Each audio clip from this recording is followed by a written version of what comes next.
हाय class 9 वालों, कैसे हो आप लोग। आज मैं लेके आया हूँ आपके लिए ग्रेविटेशन का वन शॉट बेटा। ठीक है, इसी में सारी की सारी चीजें करने वाले हैं। इसमें नोट्स आ जाएंगे, इसमें पीवाईक्यूज आ जाएंगे, इसमें मोस्ट इंपॉर्टेंट क्वेश्चन सारा इस एक ही वीडियो में है। इसको पढ़ डाला तो एग्जाम में फोड़ डाला, इस तरीके से पढ़ाऊंगा। और मजे की बात बता रहा हूँ, पूरा चैप्टर ही जोरदार एनिमेशन के साथ में समझाने वाला हूँ, जिससे चैप्टर एकदम मक्खन हो जाएगा बेटा। ठीक है, तो क्या बोल रहे हैं, शुरुआत करते हैं ग्रेविटेशन फोर्स से कि आखिर ये ग्रेविटेशन फोर्स क्या होता है। ग्रेविटेशन फोर्स का मतलब है दुनिया की जितनी भी सारी चीजें हैं वो सब एक दूसरे को अट्रैक्ट करती है, अपनी तरफ खींचती है, अट्रैक्शन फोर्स लगाती है। उसी फोर्स को हम लोग ग्रेविटेशन फोर्स बोलते हैं बेटा। ठीक है, मतलब कि जैसे ये आदमी इस हाथी को खींच रहा है, हाँ भाई खींच रहा है, ये हाथी इस आदमी को खींच रहा है, हाँ भाई खींच रहा है, ये पेड़ इसको खींच रहा है, ये फल इसको खींच रहा है, एप्पल खींच रहा है, सब कुछ चीजें एक दूसरे को खींच रही है। इसी को हम ग्रेविटेशन फोर्स बोलते हैं। जिस फोर्स से खींच रही है उसको क्या बोलते हैं, ग्रेविटेशन फोर्स बोलते हैं। तो इसकी डेफिनेशन आएगी एग्जाम में लिखने के लिए,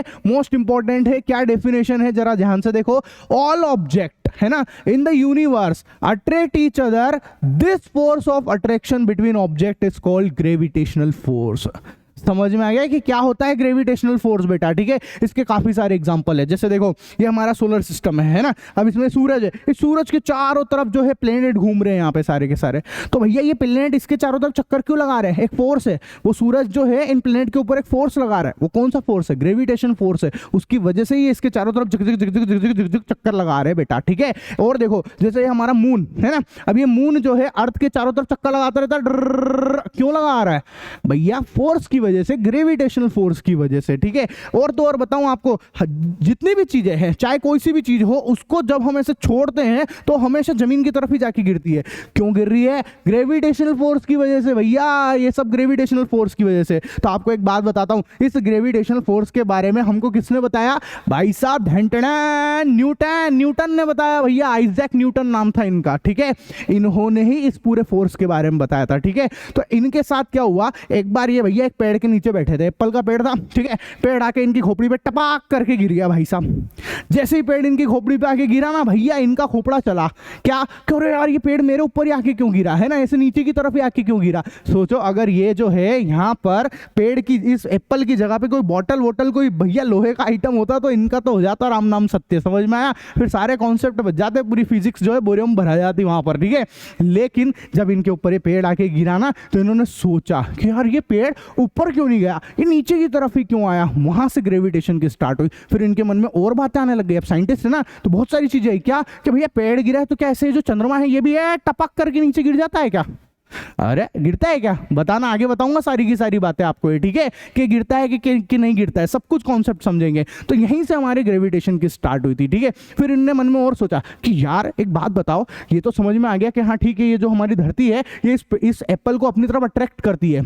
तो भैया फिर तो इस हिसाब से एप्पल जो है वो भी इस धरती को अपनी तरफ अट्रैक्ट करता होगा। जैसे एप्पल तो गिर रहा है ना, तो क्या धरती भी जो है एप्पल की तरफ जाती है क्या, ऐसा होता है क्या, आगे बात करेंगे इसके बारे में पूरा। ऐसा होता तो नहीं है, क्यों नहीं होता है, सब कुछ आगे समझाने वाला हूं बेटा आपको। ठीक है, मैंने बोला ना आपको ये चैप्टर इतना मस्त तरीके से समझाने वाला हूं, सीधा भेजे में जाएगा आपके ये चैप्टर। ठीक है, तो यहां पे हमने काफी सारी बातें कर ली। ठीक है, अब मैंने आपसे बोला कि ग्रेविटेशन फोर्स होता है। कौन सा फोर्स होता है बेटा, ग्रेविटेशनल फोर्स होता है। तो यार फोर्स होता है, तुम बोल रहे हो कि फोर्स होता है, फोर्स होता है, फोर्स होता है, तो बता दो ना कि कितना होता है और कितने से मैं किसी को खींच रहा हूं, भैया बता दो आप उसको। तो उसके लिए फिर एक रूल आया है जिसको हम बोलते हैं यूनिवर्सल लॉ ऑफ ग्रेविटेशन। क्या बोलते हैं बेटा इसको, universal law of gravitation. Most important है। ठीक है, एग्जाम पॉइंट ऑफ व्यू से काफी सारे क्वेश्चन इसके ऊपर बनते हैं भैया। तो यूनिवर्सल लॉ ऑफ ग्रेविटेशन क्या कहता है, ध्यान से सुनना। ठीक है, तो इसको समझने के लिए मैंने यहाँ पे दो ऑब्जेक्ट ले लिए। ठीक है, एक ऑब्जेक्ट जो है उसका मास कैपिटल एम है और एक और का स्मॉल एम है ना, और इन दोनों के बीच की जो डिस्टेंस है वो स्मॉल डी अपन ने ले ली है यहाँ पर। ठीक है, अब हम क्या कर रहे हैं, इन दोनों के बीच में लगने वाले फोर्स को कैलकुलेट कर रहे हैं, और वही एक्चुअल में हमारा जो है फोर्स ऑफ ग्रेविटेशन है। ठीक है, तो हम यहाँ पे ध्यान से समझना क्या कर रहे हैं, इन दोनों के बीच में लगने वाले फोर्स को निकालने के लिए मैं बता देता हूं कि वो फोर्स किस चीज के ऊपर डिपेंड करता है। तो वो फोर्स भैया डिपेंड करता है किस पे, इन दोनों के जो मास है उनके मल्टीप्लीकेशन के ऊपर। ठीक है, तो ये पहली बात हो गई कि अच्छा ठीक है, इन दोनों के मल्टीप्लाई के उसमें होता है भैया ये प्रोपोर्शनल, पहली बात। दूसरी बात पता है क्या होता है कि इन दोनों के बीच की जो जो डिस्टेंस है उसके ये इनवर्सली, उसके स्क्वायर के इनवर्सली प्रोपोर्शनल होता है। तो ये दूसरी बात हो गई भैया, ठीक है। तो इसको इक्वेशन नंबर हम 2 लिख देते हैं। अब इन दोनों को हम एक साथ कंबाइंड करके लिख देते हैं, है ना। अगर मैं इनको कंबाइंड करूंगा तो क्या लिखूंगा, ऊपर वाला हिस्सा लिखूंगा पहले, ठीक है, और फिर नीचे जो है उसको नीचे वाले हिस्से में लिख दूंगा। ये लो भैया। अब मैं क्या कह रहा हूं कि अगर प्रोपोर्शनलिटी का साइन हटाते हैं तो एक कांस्टेंट लगाते हैं। ये तो हम सबको आता ही है कि भैया यहाँ पे प्रोपोर्शनल का साइन हटाओगे तो एक कांस्टेंट लगेगा, और वो कांस्टेंट क्या होता है, कैपिटल जी, ठीक है। तो capital M small M upon D square. तो ये हमारे पास में वो कांस्टेंट आ गया।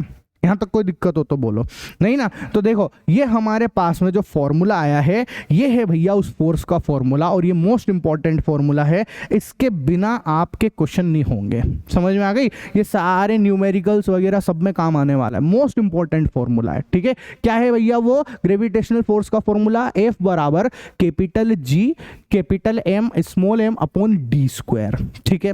अब सर ये कैपिटल जी क्या होता है, तो इस कैपिटल जी का नाम है बेटा, ठीक है। इसको बोलते हैं हम लोग यूनिवर्सल, ठीक है, gravitational constant, universal gravitational constant. इसको शॉर्टकट में बोलेंगे तो यूजीसी बोल देंगे। क्या बोल देंगे, यूजीसी बोल देंगे। ये यूजीसी है बेटा, ठीक है। और इसकी वैल्यू होती है, पता है इसकी वैल्यू कितनी होती है, ये होती है 6.67 इंटू 10 की power -11 newton metre square upon KG square. ये इसकी वैल्यू होती है। तो मोस्ट इंपॉर्टेंट बात है ना। ये सब चीजें एग्जाम पॉइंट ऑफ व्यू से और अपने क्वेश्चन के हिसाब से बहुत काम की है, ठीक है। अच्छा सर बढ़िया, यहां तक कोई दिक्कत हो तो बोलो, नहीं ना। तो क्या फॉर्मूला है, एफ बराबर G M capital M small M upon D square. G की वैल्यू क्या है 6.67 into 10 to the power -11 newton metre square upon kilogram square, ठीक है। अब देखो क्या होता है कि हमसे क्वेश्चन में एक और चीज पूछी जाती है, इसकी यूनिट, कि इसकी यूनिट क्या है। तो ये जो मैंने बताया ना आपको कि यूनिट इसकी क्या है, newton metre square upon kilogram square, ये इसकी यूनिट होती है, जी की यूनिट, ठीक है। पर ये आई कैसे है वो बता देता हूं आपको। देखो कैसे निकालते हैं उसको। तो हम लिखते हैं एफ बराबर, हमारा फॉर्मूला है G capital M small M upon D square, है ना हमारा फॉर्मूला। हम यहां से, हमको जी से मतलब है ना, तो मैं बाकी की चीजें इधर भेज देता हूं। तो ये एफ डी स्क्वायर, ठीक है, अपॉन इन दोनों को आप नीचे टपका दो। तो ये capital M small M is equal to, ये आ गया हमारे पास में जी, आ गया ना। अब वो मैं जी इधर लिखा हुआ है, इस जी को जो है मैं इधर लिख दूं, उससे कोई फर्क पड़ने वाला तो नहीं है, ठीक है सर। अब हम यहाँ पे यूनिट लिखने जा रहे हैं, ध्यान से समझना मैं इसकी यूनिट कैसे लिख रहा हूं। देखो एसआई यूनिट लिख रहा हूं, है ना, एसआई यूनिट ऑफ जी कैसे लिखेंगे। देखो फोर्स की यूनिट क्या होती है, न्यूटन। डिस्टेंस की यूनिट क्या होती है, मीटर। तो ये मीटर लिखा, और उस पे लगा हुआ है स्क्वायर, तो स्क्वायर लगाया। अपॉन मास की यूनिट क्या होती है, केजी, ठीक है। एक और मास है, उसकी यूनिट क्या होती है, केजी। तो देखो क्या आया मेरे पास, newton metre square upon KG का स्क्वायर। बोला आगे कि नहीं आ गया। कभी कभार, बहुत बार मैंने ये भी देखा है कि न्यूटन मीटर स्क्वायर और केजी स्क्वायर जो है ना नीचे वाले, इसको ऊपर कर दो आप, तो यहाँ पे केजी -2। तो ये हमारा आंसर है कि भैया इसकी जो यूनिट है वो क्या है हमारे पास में, न्यूटन मीटर स्क्वायर केजी -2, ठीक है बेटा।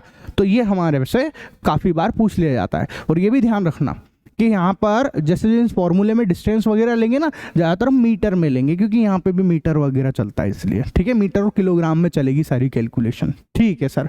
अब आगे बढ़ते हैं अपन, है ना। तो अपना क्वेश्चन आता है। क्वेश्चन क्या होता है, देखो क्वेश्चन में बोला find the force of gravitation, इन दोनों के बीच में जो है कितना ग्रेविटेशनल फोर्स लगेगा वो आपको बताना है। तो एक लड़का है एक लड़की है, इन दोनों के बीच में आपने बोला ना सर आपने तो बोला कि दुनिया में हर एक चीज जो है वो भैया मेरी तरफ जो है मतलब मेरी तरफ जो है वो अट्रैक्ट करती है और मैं उसको अट्रैक्ट करता हूं। समझ में आ गई ना बात।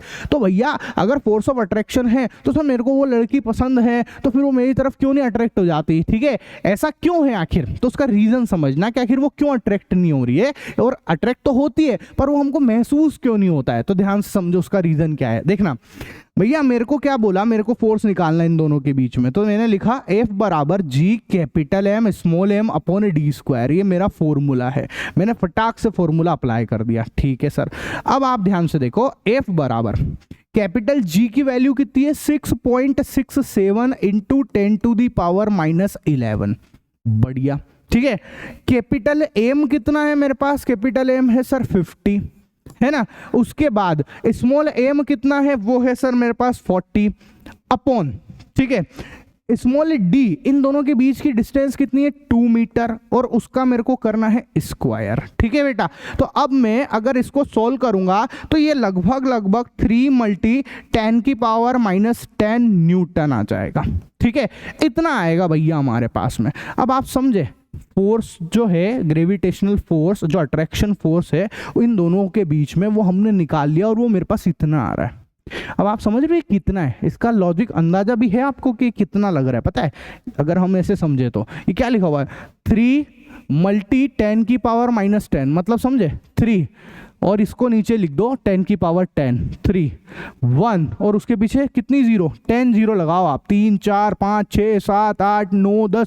अबे ये पूरी वैल्यू बहुत कम हो गई, बहुत, मतलब समझ रहे हो आप, 0.000000003, इतना कम फोर्स ऑफ अट्रैक्शन है, इसीलिए वो अपनी तरफ खिंचा नहीं रही है। समझ में आ गया? तो हम फोर्स तो लगाते हैं पर बहुत कम फोर्स होता है, उसकी वजह से प्रॉब्लम हो जाती है। इसका मतलब पता है सारी प्रॉब्लम कौन क्रिएट कर रहा है? ये कैपिटल जी, ये दुश्मन है भैया। ये इसी की वजह से जो है तुम्हारा प्रेम प्रसंग नहीं हो पा रहा है, तुम्हारा चक्कर नहीं चल पा रहा है। क्यों? क्योंकि इसकी वैल्यू बहुत ज्यादा कम होती है। देखो ना, इसकी वैल्यू कितनी है 6.67, यहां तक तो बहुत बढ़िया लगता है, पर ये 10⁻⁻11 भैया, ये बहुत छोटा कर देता है नंबर को। इसकी ये दुश्मन है साला हमारा। समझ में आ गया? इसकी वजह से हमारा चक्कर नहीं चल पा रहा है। बताओ आप, यहाँ पर लॉजिक समझ में आ गया होगा आपको कि क्या चीज है। ठीक है, अच्छा, अब नेक्स्ट क्वेश्चन करते हैं। क्वेश्चन क्या है? मोस्ट इंपॉर्टेंट क्वेश्चन है ना, आपकी एनसीईआरटी का है ये। देखो क्या कह रहे हैं, ध्यान से समझना। एग्जाम्पल है, the mass of the earth is 6 × 10⁻24 kg। ठीक है भैया, है ना, and that of the moon is 7.4 × 10⁻22 kg। ठीक है, if the distance between the earth and the moon is the 3.84 × 10⁻5 kilometre, calculate the force exerted by the earth on the moon. सवाल इतना सा है, ये अर्थ है, ये मून है, इन दोनों के बीच, इन दोनों के मास दे दिए हैं, इनके बीच की डिस्टेंस दे दिए, और हमसे जो है इनके बीच में लगने वाला फोर्स पूछ लिया है। तो अब भी पता लगा लेते हैं कि भैया वो फोर्स क्या है। तो देखना जरा, फोर्स का क्या फॉर्मूला होता है? G⁻M⁻d²। बोलो होता है कि नहीं होता है? ये हमारा फॉर्मूला है भैया। फॉर्मूला हर क्वेश्चन में लिखना चाहिए। ठीक है, अब F बराबर G, मेरे को क्या बोला उसने कि तुम ले लो 6.67, मतलब इसने 6.7 लेने, जो इसने बोला वो ले लो यहाँ पर। ठीक है, राउंड फिगर कर दिया इसने, 6.7 × 10⁻⁻11। ठीक है, कैपिटल M मास, बोलो अर्थ का मास वो कितना दे रखा है मेरे को 6 × 10⁻24, तो 6 × 10⁻24। अच्छा, स्मॉल m मतलब कि मून का मास, वो मेरे को कितना दे रखा है 7.4 मल्टी, है ना, 10⁻24 22। ठीक है, इसके बाद में अपॉन, है ना, इन दोनों के बीच की डिस्टेंस वो मेरे को कितनी दे रखी है? डिस्टेंस हमको दे रखी है 3.84 × 10⁵। तो मैंने लिखा 3.84 × 10⁵, और ये किलोमीटर में। और मैंने अभी आपसे थोड़ी देर पहले बोला कि हम डिस्टेंस मीटर में लेंगे, तो किलोमीटर को मीटर में कन्वर्ट करने के लिए मैंने 1000 से मल्टीप्लाई भी कर दिया, और ये लगा दिया मैंने मीटर का स्क्वायर। याद रखना, आप हमेशा इस बात का ध्यान रखना, अदरवाइज आपके सवाल गलत हो जाएंगे। ठीक है, इस पूरी कैलकुलेशन को जब मैं सोल्व करता हूं, ठीक है, तो ये लगभग आएगा 2.02, है ना, × 10⁻20 न्यूटन। ठीक है बेटा जी, तो ये हमारा फाइनल आंसर है। समझ में है? ऐसा, तो ये देख लो आप, ये हमारी पूरी की पूरी कैलकुलेशन होती है खत्म। कोई दिक्कत है नहीं ना? चलो अब आगे की तरफ बढ़ते हैं, नेक्स्ट क्वेश्चन की तरफ बढ़ते हैं। क्या कह रहा है नेक्स्ट क्वेश्चन? देखो, gravitational force of the attraction will be, इन दोनों के बीच में ग्रेविटेशनल फोर्स आपको निकालना है। तो देखना जरा, हम अगर निकालें इन दोनों के बीच का ग्रेविटेशनल फोर्स, तो मेरे पास फॉर्मूला क्या है? F बराबर G⁻M⁻d²। ठीक है सर, ये फॉर्मूले में तो कोई दिक्कत नहीं है हमारे, है ना।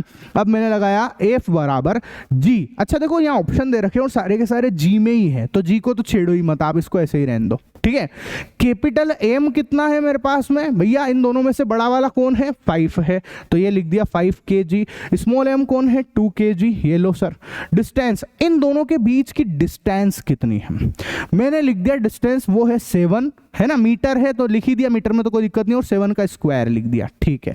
अब मैंने इसको सॉल्व किया, एफ बराबर जो है ये मेरे पास कितना आया, 5 2 10, 10 लिखा, फिर कैपिटल जी लिखा और 7 का स्क्वायर 49 लिख दिया, ठीक है। और मेरे को बड़ी खुशी हुई कि मेरा आंसर आ गया। और मजे की बात बताता हूँ, आपका आंसर गलत है, आपका आंसर गलत है। और ऑप्शन भी मिलेगा, सबसे पहले ही मिलेगा, ताकि आप फटाक से टिक्का मारो और भैया अपने एग्जाम में जो है गलती हो जाएगी आपसे, समझ में आई। ये आंसर बिल्कुल गलत है। बोले हैं सब कुछ तो सही है, फिर गलती कहाँ हो रही है, अभी बताते गलती क्या हो रही है।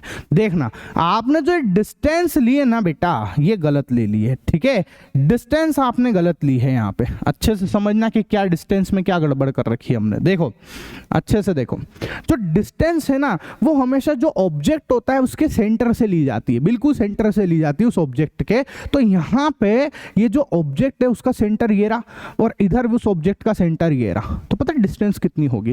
देखो ये टोटल 2 मीटर है, तो ये वाला हिस्सा जो है ये 1 मीटर का, ठीक है। सेम टू सेम इधर जो है ये कितना है, 4 मीटर है, तो आधा इधर कर दो, ये 2 मीटर का। तो पता है टोटल डिस्टेंस कितनी हुई है, 1 + 7 + 2, मतलब कितना हो गया, 1 + 7 8, 8 + 2 कितना हो गया, 10 हो गया। तो डिस्टेंस 10 आएगी बेटा, तो यहाँ पर 10 का स्क्वायर करना पड़ेगा। तो ऐसे ही यहाँ पर भी 10 का स्क्वायर होगा, 10 का स्क्वायर लिख दिया, 10 का स्क्वायर तो 100 होता है, ठीक है, लिख ही देते हैं अपन कि 10 का स्क्वायर कितना, 100। ये लो, अब आप इससे इसको कैंसिल कर दो, तो एफ मेरे पास कितना आ गया, g/10, ठीक है। तो एफ आ गया मेरे पास g/10 भाई साहब, ठीक है, ये हमारा आंसर है। तो ये हमारा आंसर नहीं होगा, ये होगा बी ऑप्शन। कोई दिक्कत हो तो बोलो, समझ में आया। तो ध्यान रखना, डिस्टेंस जो है सेंटर से ली जाती है। पीछे वाले क्वेश्चन में ये डिस्टेंस नहीं दे रखी थी, तो हम वैसे ही मान के चल रहे थे कि वो सेंटर से ही दे रखी है डिस्टेंस। ज़्यादातर तो ऐसे होता है, पर कोई कोई क्वेश्चन जो है ना उसमें ऐसे घपड़ सपड़ कर देते हैं वो। तो इन सब चीज़ों का ध्यान रखना है यहाँ पर, ठीक है। इसके बाद नेक्स्ट टॉपिक क्या आता है, इनवर्स स्क्वायर। आखिर ये इनवर्स स्क्वायर क्या होता है, देखो इनवर्स स्क्वायर है एफ प्रोपोर्शनल 1/d² होता है इनवर्स स्क्वायर। अब ये कैसे आया, अरे बड़ा सिंपल है। अभी देखो हमारे पास F G capital M upon small M और d² है ना। तो हमने शुरू से यही तो पढ़ा कि भैया ये जो एफ है वो d² के इनवर्सली प्रोपोर्शनल होता है। तो उस तरीके से यहाँ पे लिखा हुआ है ये, ठीक है। तो अब ध्यान से समझना है ना, इससे होगा क्या, ये क्वेश्चन पूछते हैं इस टाइप के आपसे, इसलिए मैं आपके लिए लेके आया हूं। देखो क्या बोला कि अगर डिस्टेंस को डबल कर दें तो फोर्स कितना होगा। तो एक बात बताओ, अभी मेरे पास फोर्स है 1/d², ठीक है। अब तुम बोल रहे हो कि तुम डिस्टेंस को डबल कर दो, तो मैं मान लेता हूं कि फोर्स जो है F1 ले लेता हूं और डिस्टेंस को डबल कर देता हूं। तो ये डबल कर दिया, और स्क्वायर है तो स्क्वायर लगा दो आप, ठीक है। तो आप जरा देखो यहाँ से F1 कितना आया मेरे पास में, 2 का स्क्वायर 4 है और ये d² है। अब एक चीज बताओ, F1 प्रोपोर्शनल 1/4 और 1/d² जो है वो तो f के ही बराबर है। तो हम यहाँ लिख सकते हैं ना f, मतलब पता है अगर आप डिस्टेंस को डबल करोगे तो फोर्स जो है वो 1/4 हो जाएगा। क्या हो जाएगा, 1/4 हो जाएगा। तो भैया 1/4, ठीक है, फोर्स कितना हो जाएगा, फोर्स भैया डिस्टेंस डबल करने पे फोर्स जो है वो 1/4 हो जाएगा, ठीक है। फिर अगर डिस्टेंस ट्रिपल करेंगे तो फोर्स कितना हो जाएगा, 1/9 हो जाएगा भैया। कितना हो जाएगा, 1/9 हो जाएगा, ठीक है। ऐसे डिस्टेंस अगर हाफ कर दूं मैं, कितना कर दूं, डिस्टेंस को हाफ कर दूं, तो फोर्स डबल हो जाएगा। क्या हो जाएगा, फोर्स डबल हो जाएगा। डबल कैसे बोल रहे हैं, देखो फिर वापस से समझ लो, ये डिस्टेंस है ना, ये फॉर्मूला है। अब मैंने बोला डिस्टेंस को तुम हाफ कर रहे हो, तो ले भाई हाफ कर दे, ये ले ये ले ये ले, ठीक है, हाफ कर दिया। अच्छा तो हाफ करेंगे तो देखो जरा कितना होगा, एफ प्रोपोर्शनल है ना d², ये d² और नीचे कौन है, बाय में 4, इस 4 को ऊपर कर दो, तो एफ प्रोपोर्शनल 4/d²। अच्छा 4 टाइम्स हो रहा है, मैंने लिख दिया डबल, गलत है ना। कितना हो जाएगा, 4 टाइम हो जाएगा, ये लिख लो आप 4 टाइम, ठीक है, 4 टाइम हो जाएगा।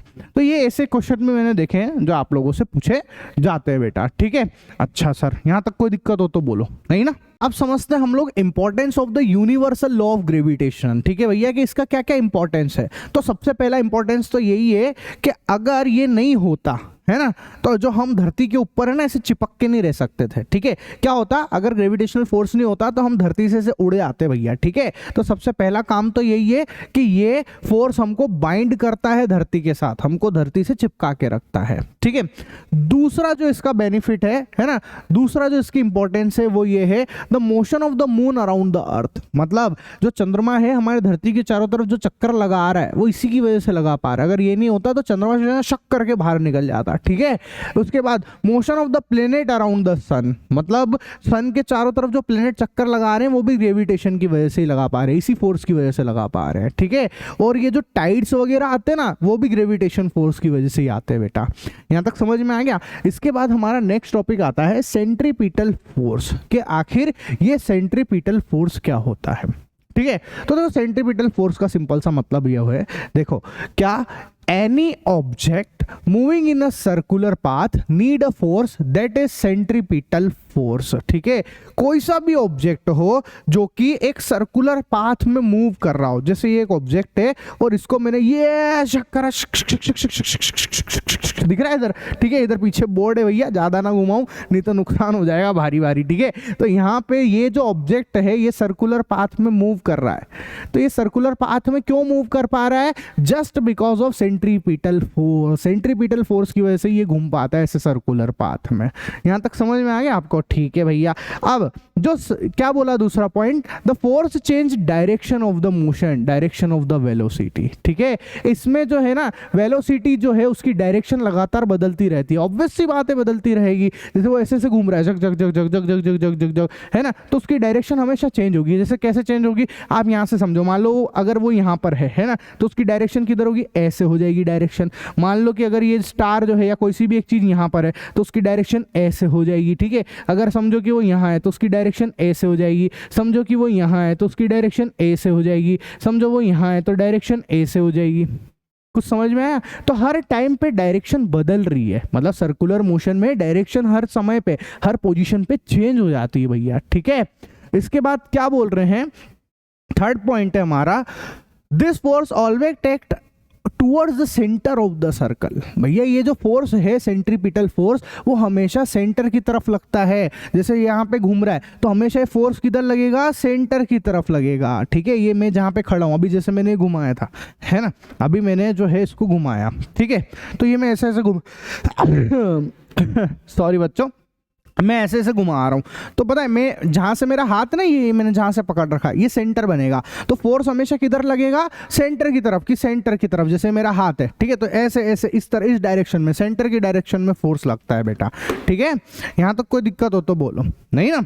ठीक है। इसके बाद this force can be provided by any force, और ये जो सेंट्रीपिटल फोर्स है ये कोई सा भी फोर्स के थ्रू प्रोवाइड हो सकता है, कोई से भी, मतलब जिसमें ग्रेविटेशनल फोर्स भी हो सकता है, ठीक है। अच्छा, इसके बाद नेक्स्ट क्या है, in the absence of this force the object will fly of along a straight line, है ना, टेंजेंट टू द सर्कल। अब इस बात का मतलब समझो, देखो मान लो कि अगर हमारे पास में ये फोर्स ना हो, है ना, जैसे फोर्स चल रहा है, अब मैं इसको घुमाना रोक दूं एकदम, ठीक है, मेरे हाथ में मैंने रस्सी से एक पत्थर बांध लिया और उसको घुमा रहा हूँ, ऐसे घुमाया जा रहा हूँ और एकदम छोड़ दूं मैं उसको, तो कैसे जाएगा वो पत्थर? झाक करके ऐसे घुस जाएगा, एकदम घुसेगा कि नहीं घुसेगा? जैसे यहाँ पे मैंने छोड़ा तो पत्थर शट करके इधर निकल जाएगा, ऐसा। तो क्या बोल रहे हैं कि जैसे आप जो है अगर सेंट्रीपिटल फोर्स को, मतलब घुमाने को बंद कर देते हो तो फिर जो भी ऑब्जेक्ट है, चाहे वो पत्थर को घुमा रहे हो, किसी को भी घुमा रहे हो, वो ऐसे टेंजेंशियल, मतलब ऐसे जो है इस तरीके से मूव करेगा। मान लो अगर वो यहाँ पे आपने छोड़ा तो वो इधर भाग जाएगा। समझ में आया? ऐसा मतलब क्या कह रहे हैं, फिर से समझो कि मेरे पास में ये जो है, ठीक है, एक सेकेंड, ये हमारे पास जो है इसको मैं ऐसे ऐसे घुमा रहा हूँ, ऐसे घुमा रहा हूँ, ठीक है, ये घूम रहा है, बढ़िया बढ़िया बढ़िया बढ़िया घूम रहा है, और अगर मैंने इसको जैसे ही छोड़ा, शर, देखो ये उधर घुस जाता। अभी जहाँ मैं छोड़ूंगा ये मैं ऐसे कर रहा हूँ, ये छोड़ा, ये उधर की तरफ गया। आया समझ में? दिख रहा है कि नहीं दिख रहा है? देखो ये ऊपर से दिखा, तो ये इसको मैं घुमा रहा हूँ और ये छोड़ा, ठीक है, तो ये देखो उधर की तरफ गया, ऐसा। मतलब जहां से हम छोड़ते हैं ये उसके टेंजेंशियल, उसके जो है उसके हिसाब से वो आगे बढ़ जाता है, टेंजेंट के हिसाब से आगे बढ़ जाता है, ठीक है। अच्छा सर, फिर आता है next topic, motion of the moon around the earth. ठीक है, जो हमारे चंद्रमा जो है ना हमारी धरती के चारों तरफ जो घूमता रहता है वो भी कहीं ना कहीं सेंट्रीपिटल फोर्स के हिसाब से घूम रहा है। बस यहाँ पर सेंट्रीपिटल फोर्स कौन सा है, ग्रेविटेशनल फोर्स है बेटा। कौन सा है, ग्रेविटेशनल फोर्स है। ठीक है, the motion of the moon around the earth is due to centripetal force. किसकी वजह से घूम रहा है वो, सेंट्रीपिटल फोर्स की वजह से। ठीक है, the centripetal force is provided by gravitational force of attraction. ये सेंट्रीपिटल फोर्स कहां से मिला, ग्रेविटेशन से मिला है। कहां से मिला है, ग्रेविटेशन की वजह से। ठीक है, अच्छा, मतलब सेंट्रीपिटल फोर्स ऐसा नहीं है कि सेंट्रीपिटल कोई एक स्पेशल एक फोर्स है, नहीं, अलग अलग फोर्स है जो अलग अलग टाइम पे एज ए सेंट्रीपिटल की तरीके से काम करते हैं। ठीक है, if there was no such more moon है ना will move in a straight line with the same speed, uniform straight line motion. क्या कहना चाह रहे हैं, अगर फोर्स नहीं होगा तो भैया, अगर फोर्स नहीं होगा तो मून जो है स्ट्रेट लाइन में शक करके ऐसे भाग जाएगा। ठीक है, at each point of its orbit the moon is pulled towards अर्थ, है ना, instead of going in a straight line. ठीक है, मतलब कि ये जो है अर्थ की तरफ ऐसे खींचा जा रहा है, जब भी तो वो ऐसे ऐसे घूम रहा है वहां पर। ठीक है, तो ये कुछ पॉइंट्स है ना। नेक्स्ट क्या कह रहे हैं, motion of the planet around the sun. अब देखो ये सन के चारों तरफ इतने सारे प्लेनेट घूम रहे हैं कि नहीं घूम रहे, ये सारे घूम रहे हैं। इसके बारे में तो ये भी क्यों घूम पा रहे हैं, सेंट्रीपिटल फोर्स की वजह से। ठीक है, और वो फोर्स किसके बीच में लगता है, सन एंड द प्लेनेट के बीच में सेंट्रीपिटल फोर्स लगता है, और वो सेंट्रीपिटल फोर्स ही बेसिकली हमारा ग्रेविटेशनल फोर्स है। ठीक है, अच्छा, ये याद रखना कि भैया ये जो प्लेनेट है वो सर्कुलर नहीं घूमते हैं ना, ज्यादातर जगह पे जो है, जैसे ऊपर भी मैंने बताया था सर्कुलर, अभी छोटी क्लास में तो सर्कुलर, पर वो एग्जैक्टली सर्कुलर मोशन नहीं करते हैं, वो इलेप्टिकल मोशन करते हैं। कौन सा, इलेप्टिकल मोशन होता है भैया, है ना, मतलब वो ऐसे ना, ऐसे सर्कल नहीं होता है, इस तरीके से मोशन करते हैं, इलेप्टिकल। ठीक है, ऐसा जैसे आपको दिख रहा है ना, ये इलेप्टिकल मोशन होता है यहाँ पे, है ना, जिसको जो हमारे सिलेबस में नहीं है तो हम नहीं पढ़ेंगे उसको। ठीक है, अच्छा, फिर planet also attract sun with equal and opposite force. अब जो प्लेनेट है ना, वो भी सन को बिल्कुल खींचते हैं अपनी तरफ। सन तो खींच ही रहा है, ग्रेविटेशनल फोर्स से खींच रहा है, सेम टू सेम प्लेनेट जो है वो भी भैया खींचता है सन को, पर सन खिंचाता नहीं। क्यों नहीं खिंचाता है, क्योंकि सन का मास बहुत ज्यादा है, इसकी वजह से ग्रेविटेशनल फोर्स जो है ना, उसके ऊपर लगता तो है पर बहुत कम क्वांटिटी में लगता है, इसलिए सन जो है खिंचा नहीं जा रहा है भैया। ठीक है, आप ऐसे समझो जैसे मान लो कि अभी ये दीवार है, बोर्ड है, अब मैं इसके ऊपर एकदम फोर्स लगा रहा हूँ। ठीक है, तो क्या ये बोर्ड के पीछे खसक रहा है, क्या नहीं खसक रहा है, तो क्या मैंने फोर्स नहीं लगाया, क्या फोर्स तो लगाया है, पर ये खसक नहीं पा रहा है। क्यों, क्योंकि मेरा फोर्स बिल्कुल कम है। सेम कहानी हो रही है यहाँ पर भी। ठीक है, इसके बाद आता है हमारा फ्री फॉल। क्या समझ रहे हैं बेटा, हम लोग फ्री फॉल को समझ रहे हैं। अब फ्री फॉल क्या होता है, अरे फ्री फॉल बड़ा सिंपल सा काम है। ठीक है, एक कोई सी चीज ले लो आप, जैसे मैंने ये दे लिया, ये टन टन टन टन। ठीक है, अब मैंने इसको ऐसे ऊपर से ऐसे छोड़ दिया, ये फ्री फॉल है बेटा। इसको क्या बोलते हैं हम लोग, फ्री फॉल बोलते हैं। ये फ्री फॉल कहलाता है ना। तो क्या बोल रहे, डेफिनेशन पढ़ो, क्या बोल रहे फ्री फॉल में, ठीक है, the fall of something under the influence of the gravitational force of the earth is called free fall. मतलब ग्रेविटेशन की वजह से कोई सी चीज का नीचे की तरफ गिरना, अर्थ की तरफ गिर जाना, उसको फ्री फॉल बोलते हैं। ठीक है, ये फ्री फॉल है। जैसे भैया पेड़ है, अब पेड़ के ऊपर बहुत सारे आम लगे हुए हैं, अब मैं इस पेड़ को जो है तो हिलाऊं ऐसे, जग जग जग जग जग जग जग जग जग, देखो ये पेड़ हिल रहा है, तो एकदम क्या होगा, अचानक से एक फल जो है टपक करके नीचे गिर जाएगा।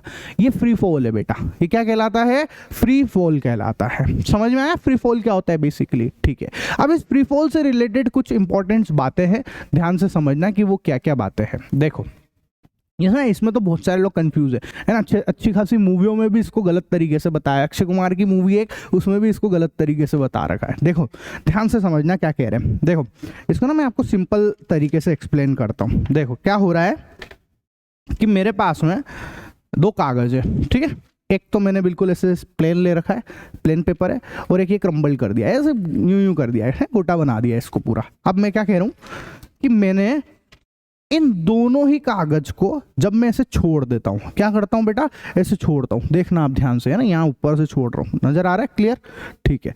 तो कौन पहले नीचे पहुंचेगा, ये क्वेश्चन है कि इन दोनों कागज को अगर मैं छोड़ूंगा तो पहले नीचे कौन पहुंचेगा। तो चेक करते हैं कौन पहुंचेगा। ये मैंने छोड़ा, देखो एक तो गया, है ना, और एक जो है बाद में पहुंचा, ठीक है। मतलब कि जो क्रम्बल्ड वाला है वो भैया जल्दी पहुंच जाता है, ठीक है। और जो प्लेन पेपर है, समझो बात को, है ना, प्लेन पेपर कैसा गया, ऐसे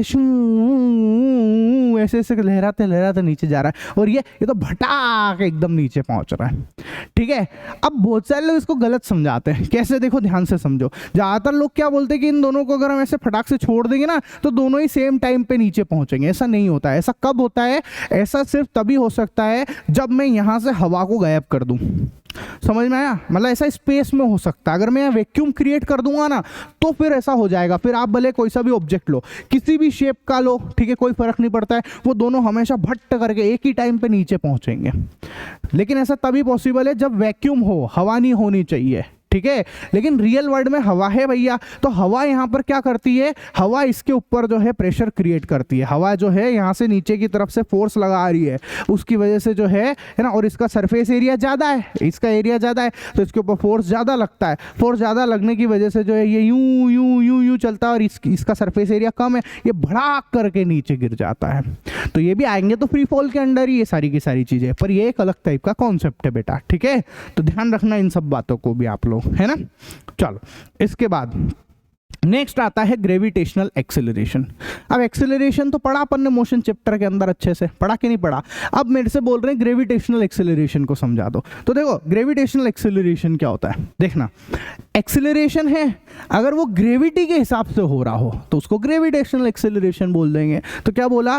the uniform acceleration produced in a freely falling object due to the gravitational force of the earth is called acceleration due to the gravity. कि भैया एक्सेलरेशन है, कोई सी भी चीज जब ग्रेविटी के हिसाब से नीचे गिरती है तो उसमें एक्सेलरेशन होता है, पर वो ग्रेविटी के हिसाब से गिर रही है, इसलिए उसको हम क्या बोल देते हैं, acceleration due to the gravity. समझ में आया? और इसको हम लोग किससे, जैसे सिक्का है, एक बंदा खड़ा हुआ, देखो इसने छोड़ा, तो ये एक्सेलरेशन, ये भड़ करके गिर रहा है ऐसे, ठीक है। तो ये एक्सेलरेशन है बेटा, और किसके हिसाब से? ये ग्रेविटी के हिसाब से, इसलिए इसको ग्रेविटेशनल एक्सेलरेशन बोलते हैं, ठीक है। ग्रेविटेशनल एक्सेलरेशन को हमेशा स्मॉल जी से रिप्रेजेंट करते हैं। किससे रिप्रेजेंट करते हैं? स्मॉल जी से रिप्रेजेंट करते हैं। ध्यान रहेगी आपको ये बात, ठीक है। और ये हमेशा पता है किधर लगता है? अर्थ के सेंटर की तरफ, हमेशा सेंटर की तरफ लगता है, ये सेंटर की तरफ लगता है। लॉजिक क्लियर है? हमेशा किधर लगेगा? सेंटर की तरफ लगेगा भैया, ठीक है। Its unit is same as acceleration, और इसकी यूनिट हमेशा कितनी होती है? मीटर पर सेकंड स्क्वायर होती है भैया। मैंने आपको एक्सेलरेशन पूरा पढ़ाया है मोशन चैप्टर के अंदर, है ना, वहां पे बताया भी आपको कि इसकी यूनिट कितनी होती है? मीटर पर सेकंड स्क्वायर होती है। कितनी होती है? मीटर पर सेकंड स्क्वायर होती है। यहां तक कोई दिक्कत हो आपको तो किसी को बोलो, नहीं ना? अच्छा, मैं आपको एक बात और बता देता हूं, सुनो। अगर आप लोगों को साइंस के नोट्स चाहिए कलरफुल, ठीक है, शानदार नोट्स अगर आपको चाहिए तो आप मेरे से मंगवा भी सकते हो। मैं आपको साइंस के और एसएसटी के दोनों, ठीक है, दोनों ही नोट्स की क्वालिटी भी चेक करा देता हूँ मैं आपको। देखो एकदम बढ़िया नोट्स है, ठीक है, ये देखो आप, है ना, और भी चैप्टर दिखाते हैं आपको, एकदम शानदार है, ठीक है। देखो, तो अगर आप लोगों को ये सब चीज़ें चाहिए तो आप जो है मंगा सकते हैं। और अगर आपको मेरी एप्लीकेशन से पढ़ना है तो मेरी एप्लीकेशन का लिंक मैंने डिस्क्रिप्शन में भी दे रखा है, वहाँ से भी आप लोग पढ़ सकते हो। तो ये क्वालिटी के नोट्स मिलेंगे आपको, ठीक है। ऐप के अंदर भी डाल रखे हैं, आप देख लेना उसकी ई बुक सेक्शन के अंदर बेटा, ठीक है ना। अच्छा, अब ध्यान से देखो क्या कह रहे हैं कि भैया जो ग्रेविटेशनल एक्सेलरेशन है उसको स्मॉल जी से रिप्रेजेंट करना है, और उसकी यूनिट मीटर पर सेकंड स्क्वायर होती है, और वो हमेशा जो है सेंटर की तरफ, है ना, अर्थ के सेंटर की तरफ लगता है वो वाला फोर्स, ठीक है। अब ये आखिर हमने बोल दिया कि एक्सेलरेशन होता है, तो भाई वो एक्सेलरेशन कितना होता है, उसकी वैल्यू भी तो होगी ना कुछ ना कुछ। उसको निकालेंगे कैसे? जैसे फोर्स को नहीं निकाल रहे थे क्या कि एफ बराबर capital G capital M small M upon D square, same to same इसके लिए फॉर्मूले डिराइव कर रहे हैं हम लोग, ठीक है। तो देखो क्या होता है, सबसे पहला हमारा टॉपिक क्या बनता है वो समझना, है ना। Acceleration due to the earth gravitational force for object far from earth, मतलब हम उस ऑब्जेक्ट के लिए निकाल रहे हैं जो धरती से दूर हो। जैसे ये ऑब्जेक्ट देखो, है ना, ये सैटेलाइट है, अब ये धरती से बहुत दूर चलती है ना, जैसे दूर चक्कर लगाता है ये, तो हम इसके लिए कैलकुलेट कर रहे हैं बेटा यहाँ पर, ठीक है। तो जैसे समझो कि यहाँ पर है ना, ये हमारी अर्थ है, अर्थ से इसकी जो डिस्टेंस है ना, वो हम बोल देते हैं कि भैया वो स्मॉल डी है, और इसका मास हम बोल देते हैं कि स्मॉल एम है, ठीक है, इसका मास कितना है, स्मॉल एम है, और जो डिस्टेंस है वो कितनी है, स्मॉल डी है भैया। अब फॉर्मूला फोर्स का बताओ, अर्थ जो है इसके ऊपर ग्रेविटेशनल फोर्स लगाएगी और वो फोर्स कितना होगा, तो F बराबर G capital M small m upon D square, ये तो मैं जानता ही हूं, इसके ऊपर तो क्वेश्चन सब कर लिया अपन ने। ठीक है, अब मेरे को एक बात बताओ, जो F है वो हमेशा, ये तो बेसिक फॉर्मूला है ना, ये तो अपन ने पढ़ रखा है कि F बराबर A में होता ही होता है, फादर बराबर माँ, बोलते ही कि नहीं बोलते हम ऐसे कि हाँ भैया F बराबर A में तो होता ही है ना, मोशन में भी पढ़ रखा अपन ने। ठीक है, अब मैं आपसे बोल रहा हूँ कि M तो ऐसा कैसे ही लिख दो आप, A जो है एक्सेलरेशन है और यहाँ पर acceleration due to the gravity, मतलब यहाँ पर A कौन अल्टीमेटली G है यहाँ पर, तो मैं इसे A की जगह G लिख देता हूँ। तो यहाँ पे मैं F की जगह पर mg लिख सकता हूँ कि नहीं लिख सकता हूँ, बिल्कुल लिख सकते हैं सर। तो इस हिसाब से तो हम F की जगह पर mg लिख दो और बाकी की चीज हम ऐसी की ऐसी रहने देते हैं। तो आप बताओ इस m से m कट जाएगा कि नहीं कट जाएगा, तो मेरे पास g आ जाएगा capital G capital M upon D square, बोला आएगा कि नहीं आएगा, कुछ समझ में आया, ये है भैया। तो देखो F की वैल्यू हमने पुट कर दी mg, ठीक है, और यहाँ पे बाकी चीजें ऐसी की ऐसी। फिर ये देखो स्मॉल m से स्मॉल m कैंसिल हो गया यहाँ पे, जब ये कैंसिल होगा तो बीच जो बचा हुआ है वो लिख दो आप, तो g बराबर capital G capital M upon D square. तो ये हमारा ग्रेविटेशनल एक्सिलरेशन है, ठीक है, ग्रेविटेशनल एक्सिलरेशन है, और वो भैया कितना है, ये कब लग रहा है, जब कोई सा भी ऑब्जेक्ट जो है अर्थ से दूर हो, क्या हो, अर्थ से दूर हो। ठीक है, अब दूसरा केस लेते हैं, समझो कि अगर ऑब्जेक्ट जो अर्थ के ऊपर ही है, जैसे अभी दूर है ना, अब मैं बोल रहा हूं कि इसको मैं ना किसी, जैसे अभी हम खड़े हुए, मान लो हम अर्थ के ऊपर ही खड़े हुए ना, तो अर्थ के सरफेस के अगर हम हैं तो फिर कितना होगा, तो भैया कुछ नहीं, ये जो D थी, ये D जो है ये अब बदल जाएगी और ये कैपिटल R हो जाएगा, जो कि बेसिकली अर्थ की रेडियस के बराबर ही होगा। आपका D क्या होगा, रेडियस के बराबर होगा, सिंपल। तो हमारा जो है G बराबर G M upon R square हो गया। ये ऐसे कंफ्यूज मत हो ना, देखो यहाँ से समझो, यहाँ से स्मॉल g बराबर क्या लिखा हुआ है, देखो मेरे पास क्या लिखा हुआ है, स्मॉल g बराबर capital G capital M upon D square. ये फॉर्मूला अभी मैंने पीछे डिराइव कर लिया। अब मैं तुमको ये बोल रहा हूँ कि भैया मेरा जो ऑब्जेक्ट है वो कहीं ऊपर नहीं है, स्मॉल d पे नहीं है, वो कैपिटल R डिस्टेंस पर है। सारी डिस्टेंस कहाँ से नापते हैं, सेंटर से, ये भी याद रखना, सारी डिस्टेंस कहाँ से नापेगी, अर्थ के सेंटर से। तो कैपिटल R डिस्टेंस पे, कैपिटल R क्या है, अर्थ की रेडियस, ठीक है। तो मेरा यहाँ पर जो D है, जो डिस्टेंस है वो अब R है, तो ये मैंने R लिखा और उस पर स्क्वायर लगा दिया, ये लो, ये बन गया फॉर्मूला मेरा। समझ में आया, इस तरीके से जो है हमारे पास ये वाला फॉर्मूला आया है, ठीक है। अच्छा सर बढ़िया। अब एक प्रॉब्लम है, प्रॉब्लम क्या है कि सर अर्थ जो है ना वो स्फेयर नहीं होती है ना, ऐसे नहीं है कि वो स्फेयर है, स्फेयर नहीं है अर्थ, अर्थ जो है एलिप्टिकल होती है। कैसी होती है, एलिप्स की फॉर्म में होती है, ऐसी होती है, अंडे जैसी होती है, अंडाकार होती है अर्थ, ठीक है। तो अब एक बात बताओ, अगर ये अंडाकार है तो समझना ध्यान से, ठीक है, इधर वाली जो डिस्टेंस है वो कम होगी और इधर की डिस्टेंस ज्यादा होगी। ऑब्वियस सी बात है, नॉर्थ पोल या साउथ पोल, मतलब आप पोल की तरफ जाओगे तो डिस्टेंस कम रहेगी, और अपना जो इक्वेटर है उस डायरेक्शन में जाएंगे तो डिस्टेंस जो है वो ज्यादा रहेगी कि नहीं रहेगी। अब आप मेरे को एक बात बताओ, अगर ये डिस्टेंस ज्यादा होगी, अगर ये डिस्टेंस ज्यादा होगी, नीचे वाली वैल्यू ज्यादा है, तो ये वैल्यू कम हो जाएगी कि नहीं हो जाएगी, ऑब्वियस सी बात है, इनवर्सली प्रोपोर्शनल है, ठीक है। तो अगर ये ज्यादा होगा तो ये कम हो जाएगा। इसका मतलब समझे आप कि भैया यहाँ पर जो है, अगर कोई व्यक्ति नॉर्थ पोल पे खड़ा हुआ है और नॉर्थ पोल से वो इधर की तरफ आया, इक्वेटर पे आया, तो पता है उसको इक्वेटर के ऊपर जो जी है, स्मॉल जी, उसकी वैल्यू उसको कम फील होगा वो स्मॉल जी। समझ में आया, कहने का मतलब ये है कि इक्वेटर पे जो है ना, ग्रेविटेशनल एक्सिलरेशन जो है जी, उसकी वैल्यू कम होती है, ठीक है, और पोल पर ये ज्यादा होती है भैया, ये पोल पे ज्यादा और बाकी की जगह पे कम होती है, ठीक है। अच्छा, अब इसकी वैल्यू हम निकालें तो आखिर कितने निकालें, इसकी वैल्यू कैसे निकाली जाती है, कैलकुलेट कैसे करते हैं, तो देखो क्या होता है, ये फॉर्मूला है मेरे पास, G बराबर capital G capital M upon R square, ठीक है। अब मैंने इन सब की वैल्यू पुट कर दी, small g is equal to, देखो कैपिटल G की value 6.67 into 10 to the power -11 newton metre square kilogram -2, ठीक है, मल्टी ध्यान से समझना, कैपिटल एम की वैल्यू कितनी है, ये अर्थ का मास है, किसका मास है, अर्थ का मास है, और वो कितना है 6 × 10⁻²4, ठीक है, ये यहाँ नहीं है, इसको ऊपर कर देते हैं 24, ठीक है, और सेम टू सेम अर्थ की रेडियस कितनी है 6.4 × 10⁻6 है, ये यहाँ नहीं है, ये पावर में है, ऐसे 6 है, ठीक है। इसको पूरे को हम सॉल्व करेंगे तो हमारे को जी मिलेगा 9.8 मीटर पर सेकेंड स्क्वायर, ठीक है, मोस्ट इंपॉर्टेंट है, याद रखना ही है इसको तो, ठीक है। जी की वैल्यू जो है 9.8 मीटर पर सेकेंड स्क्वायर है। बहुत बार क्या होता है सवालों के अंदर इसको राउंड फिगर कर दिया जाता है, 9.8 को 10 लिख दिया जाता है मीटर पर सेकेंड स्क्वायर, बाकी उसकी एक्चुअल वैल्यू जो है ये है, ठीक है।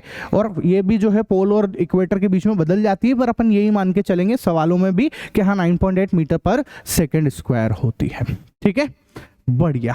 चलो इसके बाद में अब देखो नेक्स्ट टॉपिक क्या आता है, equation of motion for free fall object, ठीक है, फ्री फॉल ऑब्जेक्ट के लिए इक्वेशन ऑफ मोशन। अब अपन ने मोशन चैप्टर में पढ़ा कि नहीं पढ़ा, मोशन चैप्टर में हमने जो है ना तीनों इक्वेशन पढ़ रखी कि v = u + at होता है ना, s = ut + ½ at² होता है, और एक पढ़ रखा हमने v² = u² + 2as होता है। बोलो पढ़ा है कि नहीं पढ़ा है, पढ़ रखा है ना। बस आपको क्या करना है, यहाँ पे इतना सा चेंज करना है कि जहां जहां a लिखा हुआ है उसकी जगह आप g लिख दो। तो देखो v = u + at की जगह gt, a की जगह g, क्योंकि ये ग्रेविटेशन एक्सेलरेशन है ना, ग्रेविटी के हिसाब से हम काम कर रहे हैं, इसलिए a की जगह पर g लिखना है। और दूसरी बात क्या है, जहां पर भी s आ रहा है उसकी जगह आप h लिख दो, क्योंकि अब वो हाइट हो जाएगी। भैया पहले जो डिस्टेंस था, जो हम ऐसे ऐसे डिस्टेंस लेते थे, वो अब हमारी हाइट बनेगी, तो आप इस s की जगह पर h लिख दो, बस इतना ही फर्क है, ठीक है। बाकी हमारी सारी की सारी इक्वेशन वो की वही है। देख लो आप h = ut + ½ gt², v² = u² + 2as लिखते थे, तो उसकी जगह 2gh, ठीक है। क्या बोल रहा हूं, a की जगह पर g लिखना है और s की जगह पर h लिखना है, बस बात खत्म, ठीक है। अच्छा अब ये क्या बोल रहे हैं, ध्यान से समझना है ना, ये तो बहुत इंपॉर्टेंट बात है। इसकी वजह से सवाल गलत हो जाते हैं, न्यूमेरिकल में बहुत साइन की वजह से बहुत प्रॉब्लम होती है। देखो क्या कह रहे हैं, when g looks in the direction of the motion we will take it positive, ठीक है। व्हेन द g looks, है ना, opposite to the direction of the motion take negative. कहने का मतलब क्या है, अगर मान लो कि मेरा जो डायरेक्शन है, मैं मान लो किसी चीज को ऐसे ऊपर फेंक रहा हूं, ठीक है, एक पत्थर है उसको मैंने ऐसे ऊपर फेंका, ये ऊपर की तरफ फेंका मैंने, ठीक है ना। अब मेरे को पता है कि यार जी तो नीचे होता है, जी किधर होता है, ग्रेविटेशन फोर्स किधर होता है, नीचे, धरती के सेंटर की तरफ होता है।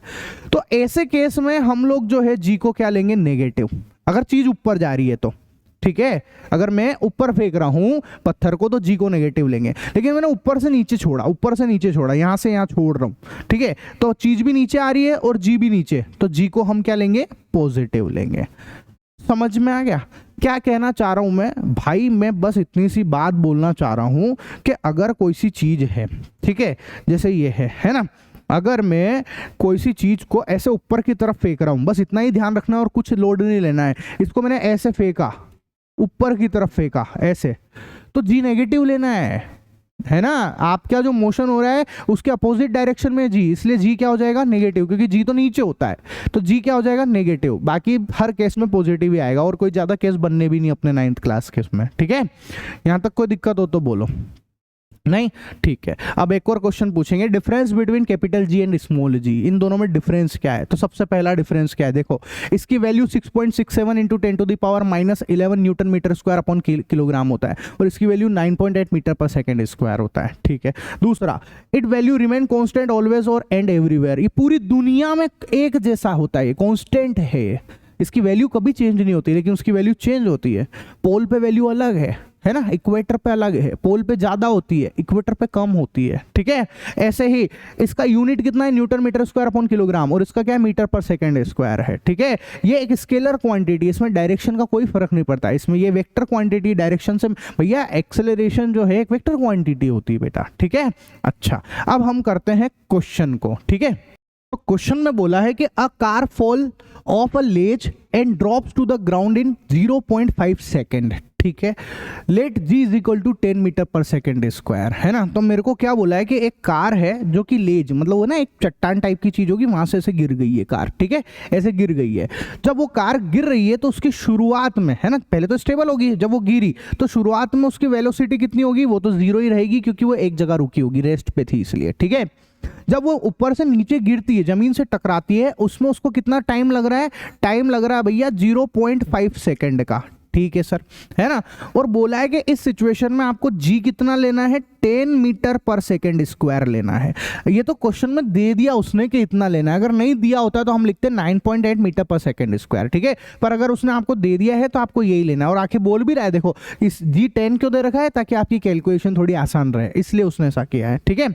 अच्छा सर, पहला क्वेश्चन क्या पूछ रहा है, what is its speed on striking the ground. उसने आपसे स्पीड पूछ लिया है कि जब वो ग्राउंड से टकराती है ना, तो टकराने के जस्ट बिफोर, जस्ट पहले उसकी स्पीड क्या रहेगी, ठीक है। तो स्पीड का मतलब यहाँ पे वेलोसिटी से ही है, तो वो आपसे वेलोसिटी पूछ रहा है टकराने से पहले, ठीक है। ये आपके 9th क्लास में जो है ना, ये मैंने आपको पहले ही बोला था चैप्टर पढ़ाते पढ़ाते 9th उसमें मोशन वाले में भी, कि यहाँ पे स्पीड स्पीड लिख देते हैं लेकिन एक्चुअल में वेलोसिटी की बातें हो रही है ये सब, ठीक है।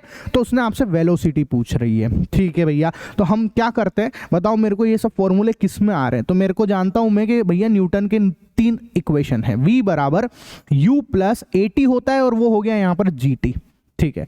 v मेरे को निकालना है, u मेरे पास में कितना है 0 प्लस g मेरे पास में कितना है 10 और t टाइम मेरे पास कितना है 0.5 है, ठीक है।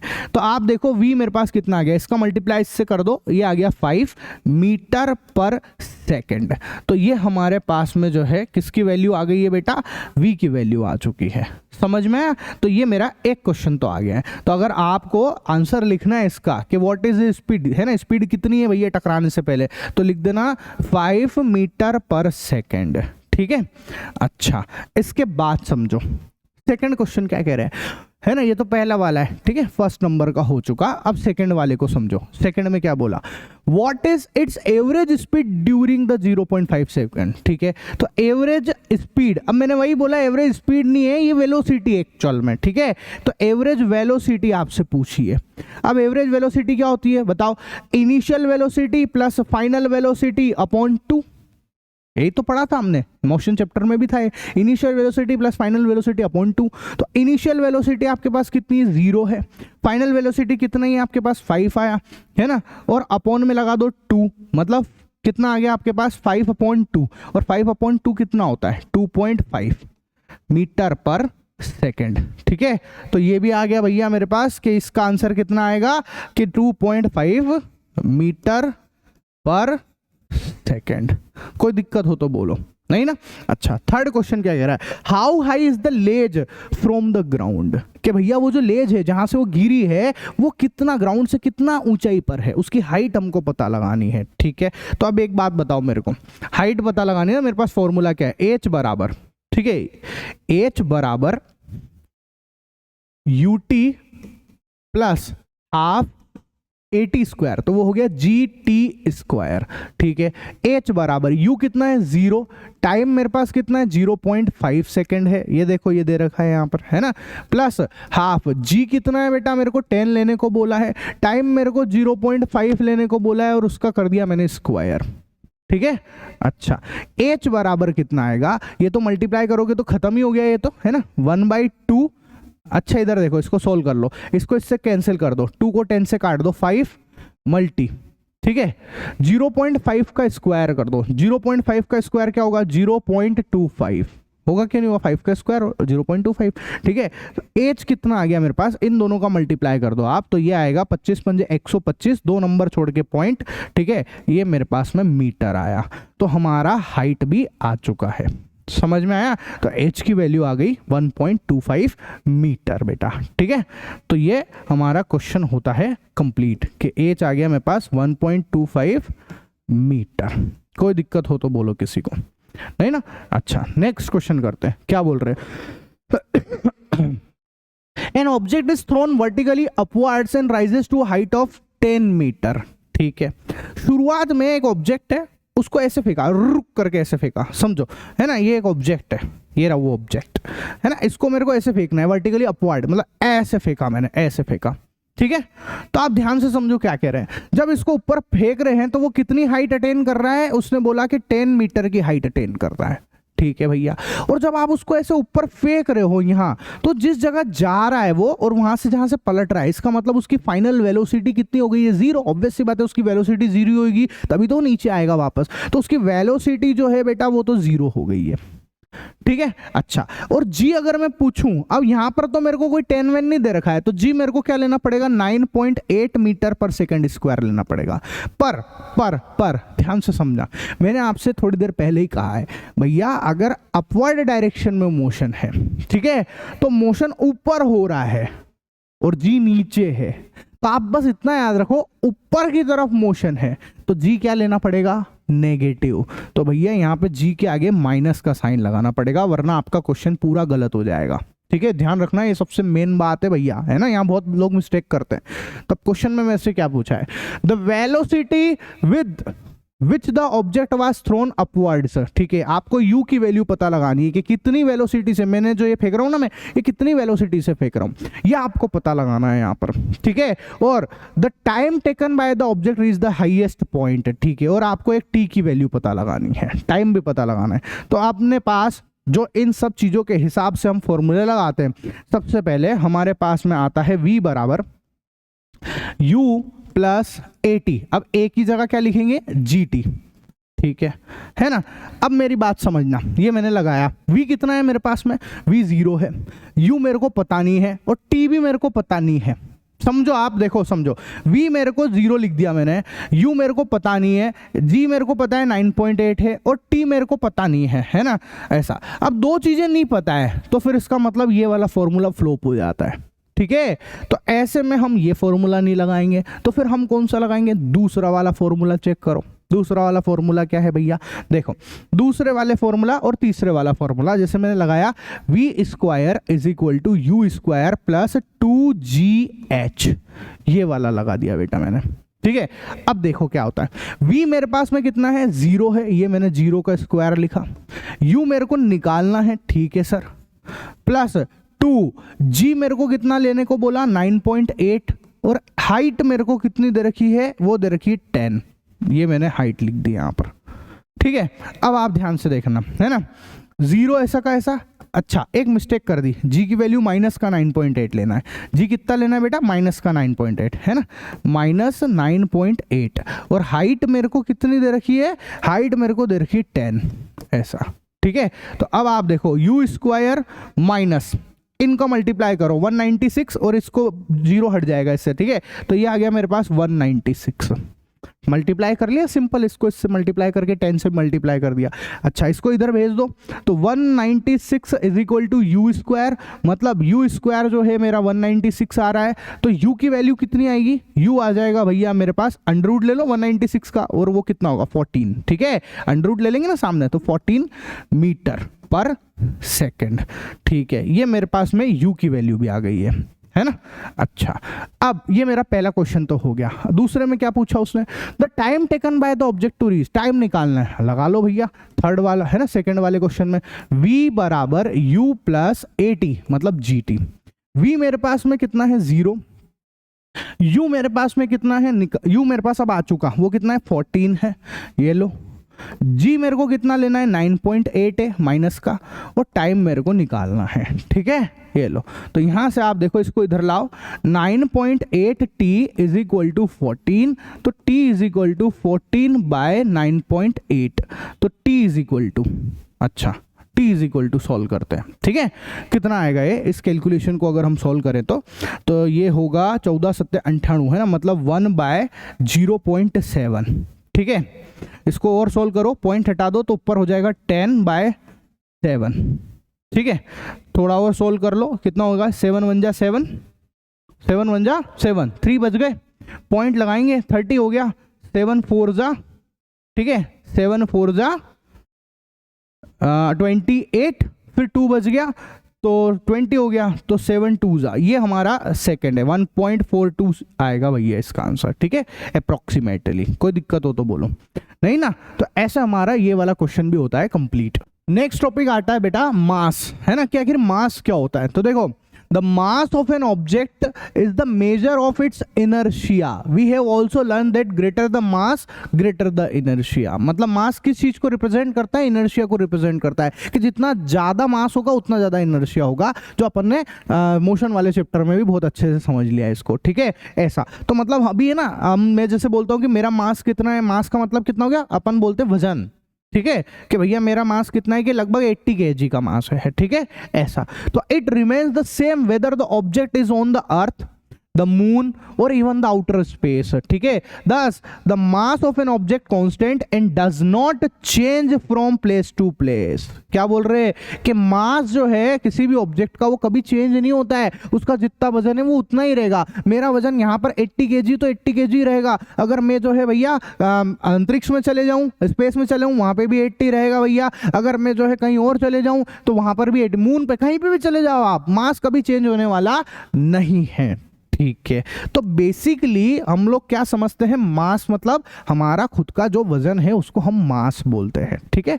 दूसरा कॉन्सेप्ट आता है वेट। यहां पर तो बहुत ज्यादा बच्चों के कंफ्यूजन है कि आखिर वेट क्या चीज है। ध्यान से समझना, ठीक है। आज आपके दिमाग में नया बात आई। नई बात क्या है, हम बोलते गलत है ना, हम गलत तरीके से समझते हैं। हम क्या बोलते हैं, मेरे से कोई पूछेगा आपका वेट कितना है, तो मैं बोल देता हूं कि भाई मेरा वेट 80 kg। गलत, वेट तो केजी में होता ही नहीं है। पता है वेट क्या होता है? वेट एक फोर्स होता है, लेकिन हम बोली चाली की भाषा में ऐसे बोलते हैं आपका वेट कितना है, 80 kg। गलत, तुम वो 80 kg वेट नहीं बता रहे हो, वो तुम मास बता रहे हो। क्या बता रहे हो? मास बता रहे हो। तो वेट क्या होता है? देखो, the weight of an object is the force, ध्यान से सुनो क्या बोला, is the force with which it attract toward the earth, है ना, जिसकी वजह से कोई सी भी चीज अर्थ की तरफ अट्रैक्ट होती हो। एक ऐसा फोर्स जिसकी वजह से कोई सी भी चीज अर्थ की तरफ अट्रैक्ट होती है उसको हम वेट बोलते हैं, है ना। It is denoted by W. Weight को किससे डिनोट करना है? डब्ल्यू से। Weight is the force and its SI unit is newton. ध्यान रखना, वेट की यूनिट क्या होती है? न्यूटन होती है बेटा। वेट को केजी में नहीं नापते कभी भी, वो बोलते गलत है। बोलने में आ जाता है तुम्हारा वेट कितना है, 80 kg। गलत भाई, वेट केजी में नहीं नपता है, मास होता है वो, ठीक है ना। अच्छा सर, वेट न्यूटन में नपता है। It is a vector quantity whose direction is vertically downwards, ठीक है भैया। ये वेट जो है एक वेक्टर क्वांटिटी है, लेकिन मास जो है वो स्केलर क्वांटिटी है। मास में डायरेक्शन नहीं होती है, लेकिन वेट में जो है डायरेक्शन होती है, और वो डायरेक्शन हमेशा किधर होती है? टूवर्ड्स द अर्थ, अर्थ के सेंटर की तरफ, ठीक है, नीचे की तरफ होती है ना। अब ये नीचे बोलना भी ठीक नहीं होता है। नीचे क्यों नहीं बोलना चाहिए? एक बात बताइए, अर्थ है ना, ऐसा। अब भाई मैं यहाँ खड़ा हुआ हूँ तो मेरे लिए भले ये नीचे होगा, लेकिन कोई कोई अर्थ में यहाँ पर भी रहते हैं, ठीक है, तो उनके लिए फिर ये इधर हो गया। फिर कोई कोई जो है इधर भी रहते हैं भैया, ठीक है, यहाँ पर, तो उनके लिए फिर ये डायरेक्शन हो गई। तो कोई यहाँ पर भी रहता है, हाँ भैया, उनके लिए ये डायरेक्शन हो गई। तो नीचे ऊपर कुछ नहीं होता भैया, स्पेस है, समझ रहे हो आप। स्पेस में अर्थ जो है गोला है, लटका हुआ है हवा के अंदर। अब तुम वहां पे किसको ऊपर बताओगे और किसको नीचे बताओगे? तुम सोच रहे हो कि हम यहाँ है, यहाँ है ही नहीं। बताओ, हमको पता है ना हमारा इंडिया इक्वेटर के आजू बाजू में, इक्वेटर तो यहाँ है, तो हम ऐसे हैं, ऐसे इस तरीके से लटके हुए हैं, ठीक है। तो यहां पर कोई भी ऊपर नीचे नहीं होता है, अर्थ गोल है भैया। समझ में आ गया ना बात। ऐसा तो हम लटके में, बहुत सारे लोगों के मन में आता है हम नीचे हैं तो ऐसे गिर क्यों नहीं जाते? भाई नहीं गिर सकते, क्यों? ग्रेविटेशनल फोर्स, अर्थ ने हमको चिपका के रख रखा है, इसलिए हम लोग नहीं गिर रहे हैं। तो ऊपर नीचे जैसा कुछ भी नहीं है यहाँ पर, समझ में आ गया। मतलब अगर आप यहाँ से देख रहे हो तो यहाँ पे भी आसमान है, यहाँ से देख रहे हो तो यहाँ पे भी आसमान है, यहाँ से देख रहे हो यहाँ पर भी आसमान है, इधर से देख रहे हो इधर भी आसमान है। अब एक सब दूर आसमान ही आसमान है। डिपेंड करता है आप किस जगह पे खड़े हुए हो। तो ऊपर नीचे जैसी कोई बात नहीं होती यहाँ पे, है ना, ध्यान रखना है यहाँ पे, ठीक है। अच्छा, तो भैया मैंने क्या बोला, वेट क्या है? वेट एक फोर्स है। अब फोर्स तो मैं जानता हूं कि F बराबर होता है mg, है ना, या एम में बोल दो, ए की जगह जी लिख रखा है। बस उसी फोर्स को मैं क्या बोल रहा हूँ? वेट बोल रहा हूँ। तो F को हटा के मैंने W लिख लिया। तो W क्या होता है बेटा? mg होता है, ठीक है, ध्यान रखना। और इसकी जो यूनिट है वो कितनी है? इसकी यूनिट कितनी है? न्यूटन। इसकी यूनिट क्या होगी? न्यूटन। तो अगर मैं बोलूं कि सर है ना, मैंने आपको बोला कि मेरा मास जो है, मेरा मास मैंने बोला 80 kg है। कितना है बेटा? 80 kg है। तो मेरा वेट कितना है? तब भी बता देता हूं, वेट कितना है। तो मैंने लिखा वेट होता है mg। तो वेट हो गया भैया 80, मास की वैल्यू 80, जी की वैल्यू 9.8 होता है, लगभग 10 मान लेते हैं ना सॉल्व करने के लिए, 10 लिख दिया मैंने। तो पता है मेरा वेट कितना हो गया? 800 न्यूटन। हो, समझ में आया? जो वेट है वो न्यूटन में होता है। घर वालों को चमका देना, अगर कोई बोले वेट कितना है तेरा, बोल देना 800। ठीक है, जैसे मान लो आप में से किसी बच्चे का वेट जो है 70 के आसपास हो तो बोल देना 700 है मेरा वेट, न्यूटन बोलना ही मत, और ही दिमाग खराब कर देना उनका अच्छे से, ठीक है, कि भैया हमारा वेट कितना कि 700 है, उनका दिमाग घूम जा है, क्या बोल रहा है, पागल तो नहीं हो गया भाई। अपन नहीं पागल हुए हैं, हम डेली लाइफ में मास को वेट बोल देते, हम गलत तरीके से समझ रहे हैं। हम जो बता रहे हैं 80 kg 70 kg वो मास है, वेट तो हमेशा न्यूटन में होता है, ध्यान रहेगी ना ये बात, बिल्कुल अपनी खोपड़ी में फिट करके चलना इस बात को, ठीक है, बढ़िया। इसके बाद में तो फिर क्वेश्चन पूछेगा आपसे, तो मास और वेट में डिफरेंस बताओ कि इन दोनों में डिफरेंस क्या है। बहुत बड़ा डिफरेंस है यार, अभी पढ़ के समझ में आ रहा होगा तुमको, खूब बड़ा डिफरेंस है। क्या? We can measure mass of an object by inertia. भैया हम जो है मास से क्या समझते हैं, इनर्शिया से समझते हैं, जितना ज्यादा मास उतना ज्यादा इनर्शिया, ठीक है। वेट क्या होता है, वेट क्या होता है भैया, मास मल्टीप्लाई एक्सेलरेशन, मतलब mg, वेट का फॉर्मूला क्या है, mg है, ये फोर्स है ना। अच्छा sir, the total quantity of the matter content in an object is called mass. Mass क्या होता है कि भैया किसी भी ऑब्जेक्ट के अंदर टोटल उसकी क्वांटिटी कितनी है उसको मास बोलते हैं। उसमें कितनी क्वांटिटी, मतलब मेरे अंदर कितनी क्वांटिटी, मेरे अंदर ये चमड़ी कितनी भरी हुई है, मेरा दिल कितना वजन का, ये सब उसको टोटल उसको मास बोलेंगे। मैटर कितना है मेरे अंदर वो, है ना। और ये क्या होता है, ये ग्रेविटेशनल फोर्स, ठीक है, ये क्या होता है, फोर्स होता है बेटा, ठीक है, जिससे धरती अपने को खींचती है। Clear? Mass of the object remain constant at all the places, ये कांस्टेंट होता है, लेकिन वेट जो है वो कांस्टेंट नहीं होता है, वो हर जगह पे बदलता रहता है। हर जगह पे कैसे बदलता रहता है, देखो समझो कि ये भैया हमारी अर्थ है, इलिप्टिकल है ये, है ना। अब ये नॉर्थ पोल है और ये इक्वेटर है इधर की तरफ, है ना, यहाँ इधर इक्वेटर है। अब आप देखो नॉर्थ पे मैं अगर mg निकालूंगा तो आपको पता है ना यहाँ पर g की वैल्यू ज्यादा होती है, नॉर्थ पे g ज्यादा होता है तो mg भी ज्यादा होगा, तो यहाँ पर वेट जो है वो ज्यादा आएगा। लेकिन जैसे आप इक्वेटर पे आओगे यहाँ पर वेट जो है वो कम हो जाएगा। कुछ समझ में आया? क्यों? क्योंकि यहाँ पर g कम है, अगर g कम है तो वेट भी कम हो जाएगा। लॉजिक समझ में आ गया? जी के ऊपर डिपेंड कर रहा है वेट। यहाँ पर जी ज्यादा, पोल पे जी ज्यादा, तो पोल पे वेट ज्यादा, यहाँ पर जी कम। इसका मतलब तो सर अगर मान लो मेरे पास में जो है कोई सोना है ना, 100 न्यूटन का सोना है, उसका वेट 100 न्यूटन है, तो मैं जब इसको नॉर्थ में पोल पे नापूंगा तो 100 न्यूटन, और इधर आके नापूंगा तो उसका वेट कम हो जाएगा, हो सकता है कि वो 99 न्यूटन रह जाए, है ना। इक्वेटर पे आके उसका वजन, उसका जो वेट है वो कम हो जाएगा, वजन नहीं बोलूंगा, वेट कम हो जाएगा, ठीक है। अब हम सबकी आदत तो वही बनी हुई है ना लेकिन बोलने की, इसलिए वो गड़बड़ हो जाता है, ठीक है। अच्छा, और क्या क्या है, और क्या क्या बातें इसमें देखो, यहाँ पे ये कांस्टेंट है, जबकि कांस्टेंट नहीं, अलग अलग जगह पे अलग अलग होता है ना। वेट बताओ, नॉर्थ पोल पे ज्यादा, साउथ पोल पे ज्यादा, पोल पे ज्यादा होता है, इक्वेटर पे कम होता है, ध्यान रखना है बात। Measurement of the mass is done by using pan और बीम बैलेंस। ये किससे नापते हैं हम इसको, बीम बैलेंस से नापते हैं, है ना। बीम बैलेंस बाजार में नहीं होता क्या, उससे नापते हैं अपन, तराजू वराजू से। ये स्प्रिंग बैलेंस से नापते हैं, वेट को हम हमेशा स्प्रिंग बैलेंस से, स्प्रिंग नहीं होता वो ऐसे लटका के जो है वो नापता है, वो स्प्रिंग बैलेंस है। तो वो न्यूटन को नाप रहा है, किसको नाप रहा है बेटा, न्यूटन को, वेट वगैरह को नापता है, ठीक है। इसके बाद क्या बोला, mass does not change even value of G is zero at any place, ठीक है। मास कभी जीरो नहीं होता लेकिन वेट जीरो हो जाता है बहुत बार, ठीक है। Weight of the object become zero if G is zero, अगर जी जीरो हो जाएगा तो वेट भी जीरो हो जाएगा, लेकिन मास कभी भी जीरो नहीं होता है, ठीक है। तो ये मोस्ट इंपॉर्टेंट है, ये सब बातें ध्यान रखना आप लोग इन सब चीजों का, ठीक है ना। अच्छा सर, इसके बाद देखो, है ना, नेक्स्ट क्या आता है, नेक्स्ट है weight of an object on the moon. Moon के ऊपर उसका वेट क्या है। अब मास, मान लो मेरा मास जो है यहाँ पर 80 kg, मैं मून पे जाऊंगा तो वहां पर भी 80 kg रहेगा, पर वेट बदल जाएगा। कितना बदलेगा, कितने से बदलेगा, वही तो हमको इस टॉपिक में समझना है कि वेट कितना होगा। तो ध्यान से समझना बेटा, ठीक है, वेट कितना होगा। देखो हम सबको इतना पता है, देखो ध्यान से लाइनें पढ़ देता हूं मैं आपके लिए। We have learn that the weight of an object on the earth is the force with, ठीक है, is the force with which the earth attract the object. In the same way, the weight of an object on the moon is the force with which the moon attracts that object. The mass of the moon is less than that of earth. Due to this, the moon exert less force of attraction on the object. इस पूरी बात का मतलब क्या है, देखो भैया ऐसा है कि हमारी जो अर्थ, ये मेरी अर्थ है, क्या है ये अर्थ है, ठीक है ना। और ये है हमारा मून, क्या है ये मून है भैया, देखो समझो, अर्थ का जो मास है ये अर्थ का मास, ठीक है, और ये भैया मून का मास। हमेशा याद रखो अर्थ बहुत बड़ी है मून से, अर्थ बहुत बड़ी है, तो अर्थ का मास ज्यादा है, अर्थ का मास मून से ज्यादा है। अब अगर अर्थ का मास ज्यादा है ना, तो आप समझ लो कि यहां पर वेट जो है वो भी ज्यादा होगा, है ना, अर्थ के ऊपर वेट भी ज्यादा होगा। वेट क्या है? फोर्स है, ठीक है, W बराबर mg। अगर m ज्यादा है, m ज्यादा है ना, तो ये भी ज्यादा।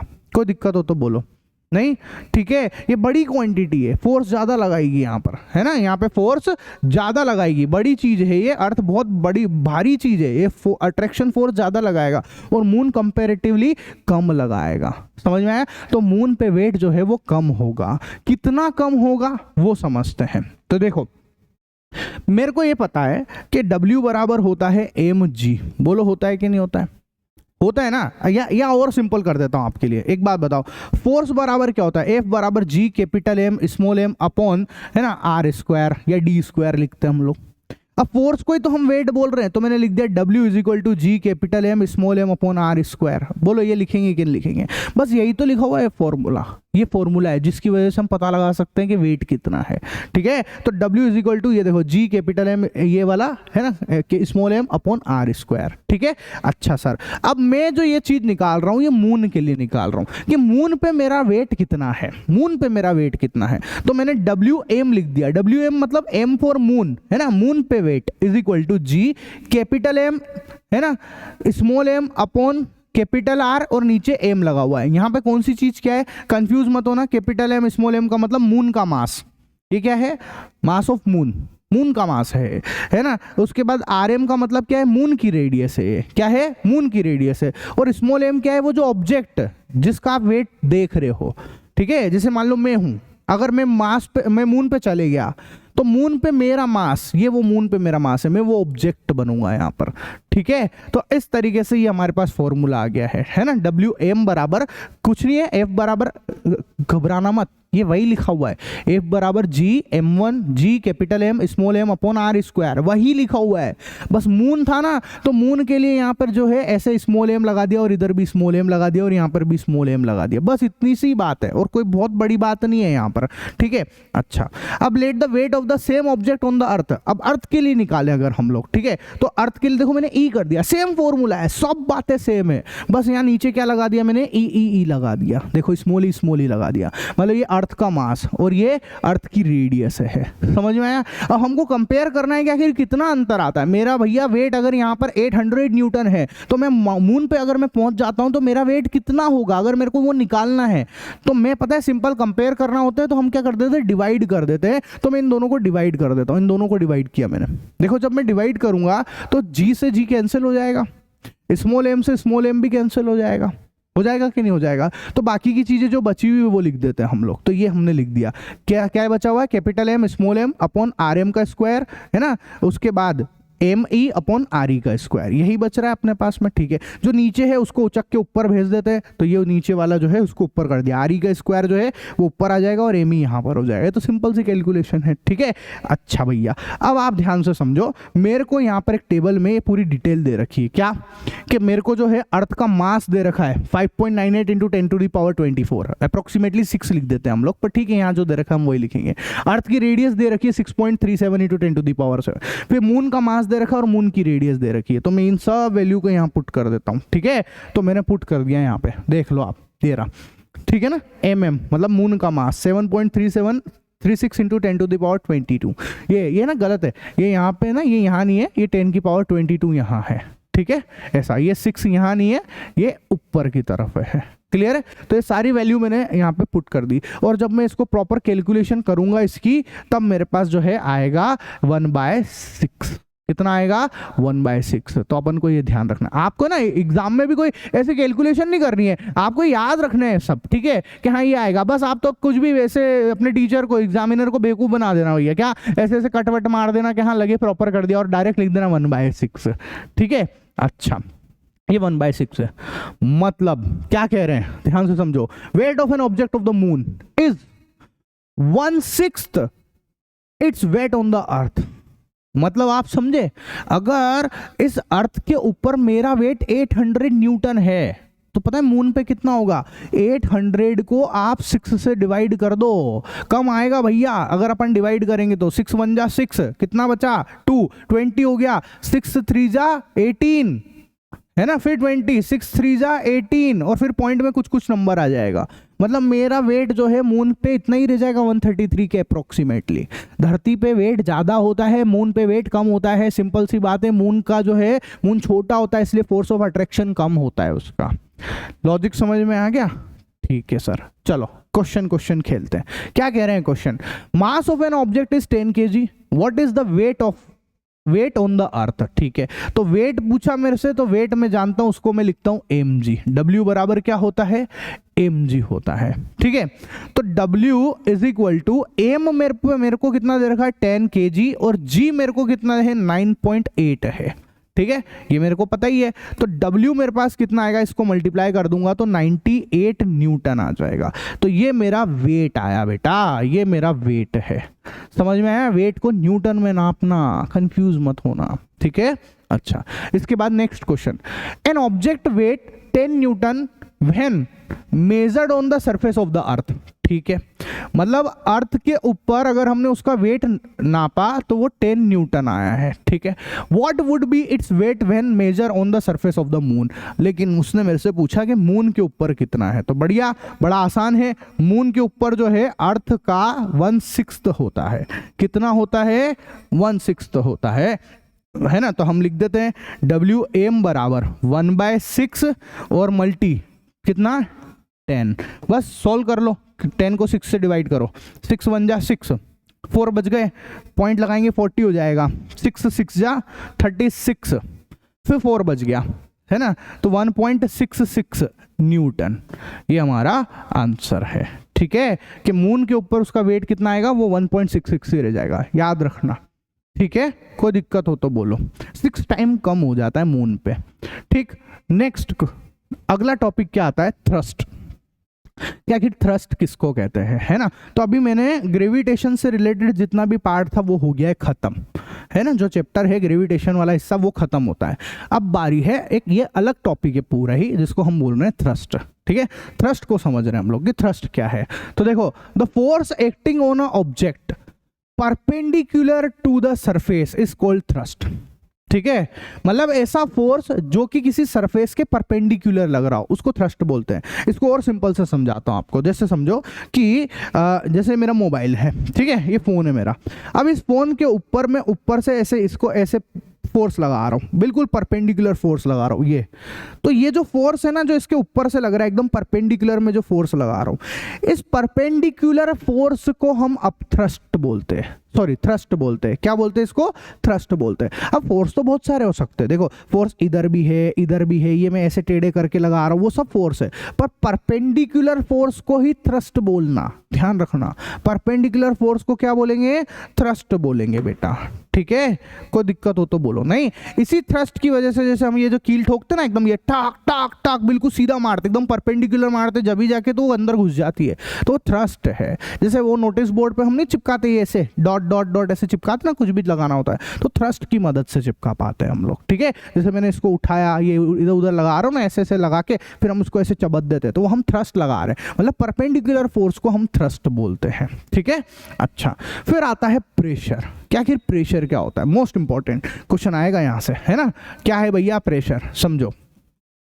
The effect of the thrust per unit area is called pressure. ठीक है, प्रेशर क्या होता है कि भैया पर यूनिट एरिया पे लगने वाले थ्रस्ट को हम लोग बोलते हैं प्रेशर। ठीक है, क्या बोलते हैं, प्रेशर। मतलब मैं क्या कहना चाह रहा हूं, थ्रस्ट तो समझ में आ गया कि हाँ परपेंडिकुलर है, लेकिन वो सरफेस जिस जगह पे तुम थ्रस्ट लगा रहे हो, अगर वो पर यूनिट एरिया में है, समझ में आया, मतलब वो 1 मीटर स्क्वायर में है लेट सपोज, ठीक है, 1 मीटर स्क्वायर उसका एरिया है, और उसके ऊपर जो तुम फोर्स लगा रहे हो वो भी परपेंडिकुलर, तो उसको बोलते हैं हम प्रेशर। कि हाँ मैं उसके ऊपर प्रेशर डाल रहा हूँ, ये मैं अपने हाथ पे प्रेशर डाल रहा हूँ, तो बेसिकली मैं पर यूनिट एरिया पे फोर्स लगा रहा हूँ, थ्रस्ट लगा रहा हूँ, उसको मैं प्रेशर बोल रहा हूँ।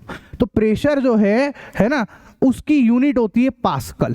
क्या होती है बेटा, पास्कल होती है। पास्कल क्यों रखा गया, एक साइंटिस्ट थे जिनका नाम था ब्लेज पास्कल, उनके मान सम्मान में जो है रखा गया था पास्कल बेटा, ठीक है। और इसकी एसआई यूनिट क्या होगी, देखो पहले तो इसका फॉर्मूला बता देता हूँ। प्रेशर का फॉर्मूला होता है force upon area, pressure is equal to force upon area, तो P is equal to F by A लिख दिया अपन ने, है ना। फॉर्मूला ध्यान रखना, मोस्ट इंपॉर्टेंट है, P is equal to F upon A. अच्छा, अब इसकी ऐसा यूनिट अगर कोई पूछे तो क्या लिखेंगे, एफ की कितनी होती है न्यूटन, और एरिया की कितनी होती है मीटर स्क्वायर, तो न्यूटन अपॉन मीटर स्क्वायर होगा, ठीक है। ऐसा पास्कल को पीए से रिप्रेजेंट करते हैं, याद रखना, और इसी को हम पास्कल बोलते हैं, पीए, पीए, ठीक है। तो प्रेशर की यूनिट क्या है, पीए, कैपिटल पी स्मॉल है, पास्कल है। ध्यान रह जाएगी आपको ये सब बातें, ठीक है। अब एक और बात देखो, ये मेरे पास दो मोटर है सिंपल सी। अब आप देखो इस मोटर, इस वाली मोटर में इसका जो मुंह है, ये वाला एरिया, ये एरिया है, ठीक है। और सेम आप इधर भी एरिया को देखो, ये एक और एरिया है। बताओ एरिया जो है, यहाँ पर एरिया ज्यादा है, मुंह खुला हुआ है, ऐसे चौड़ा है, एरिया ज्यादा है, यहाँ एरिया कम है बेटा, ठीक है। तो आप मेरे को एक बात बताओ, ये मेरा फॉर्मूला है P बराबर एफ अपॉन ए, ठीक है। मैं बोल रहा हूं अगर एरिया कम होगा तो प्रेशर बढ़ जाएगा, क्योंकि इन्वर्सली है। तो देखो आप, ये एरिया कम है, इसका मुंह छोटा है, इसीलिए एकदम ये मस्त धार लग रही है, एकदम बहुत दूर तक धार लग रही है। लेकिन यहाँ पर एरिया ज्यादा है तो धार बिल्कुल पास में, पानी बिल्कुल पास में जाके गिर रहा है। अरे नहीं होता क्या, बहुत बार हम लोग जो है, हमारी नली नहीं होती, बहुत बार जो है ऐसे नली से पानी वगैरह है ना छिड़काव करते रहते हैं ना अपन, तो उसमें क्या करते हैं, अगर मैं एकदम ऐसे चला रहा हूँ, ठीक है, इस तरीके से चला रहा हूँ, है ना, हमारी नली मतलब समझ रहे हो कौन सी नली भैया, दूसरी नली की बात कर रहा हूँ, तुम पता नहीं कौन सी नली पे पहुंच जाते हो, ठीक है। ध्यान से सुनो, तो अपन ने जो है नली को पकड़ रखा, अब मैं चला रहा हूँ बढ़िया ऐसे जा रहा, अब मेरे को उसका पानी एकदम दूर तक फेंकना है होली के टाइम पे, तो मैंने क्या करा, उसको अंगूठे से उसका आधा मुंह बंद कर लिया, मतलब एरिया कम कर दिया, उसका एरिया कम कर दिया, तो उसका पानी जो है शक करके बहुत दूर दूर तक जाएगा, तो प्रेशर बढ़ गया, इसलिए पानी बहुत दूर दूर तक जा रहा है, ठीक है। अच्छा, एक और क्वेश्चन पूछते हैं, क्या कि स्कूल बैग है, उसके जो पट्टे होते हैं ना, ये जो होते हैं ना यहाँ स्ट्रिप, वैसे चौड़ी चौड़ी क्यों बनाई जाती है, तो चौड़ी इसलिए बनाई जाती है ताकि उसका एरिया बढ़ जाए, है ना। चौड़ी बनाएंगे तो एरिया बढ़ जाएगा, ऑब्वियस सी बात है, इतनी चौड़ी बन गई तो एरिया बढ़ गया, एरिया बढ़ गया तो प्रेशर कम हो जाएगा भैया, एरिया बढ़ गया तो प्रेशर जो है वो कम हो जाएगा, क्योंकि ये बढ़ेगा तो ये कम हो जाएगा, इन्वर्सली प्रोपोर्शनल। और प्रेशर कम हो जाएगा तो भैया कंधों पे इतना जोर नहीं पड़ेगा, कम दुखेंगे, ठीक है। लेकिन अगर सोचो कि मैं है ना एरिया कम कर दूं, ठीक है, एकदम पतला कर दूं, सोचो रस्सी जैसा अगर उस पर बांध दूं तो बहुत दर्द होगा, प्रेशर बहुत ज़्यादा होगा, फिर एरिया कम तो प्रेशर ज़्यादा हो जाएगा। समझ में आया, ठीक है सर, है ना। इसके बाद नेक्स्ट फिर क्या बोलते हैं, एक सेकंड, ये स्लाइड पलट गई है,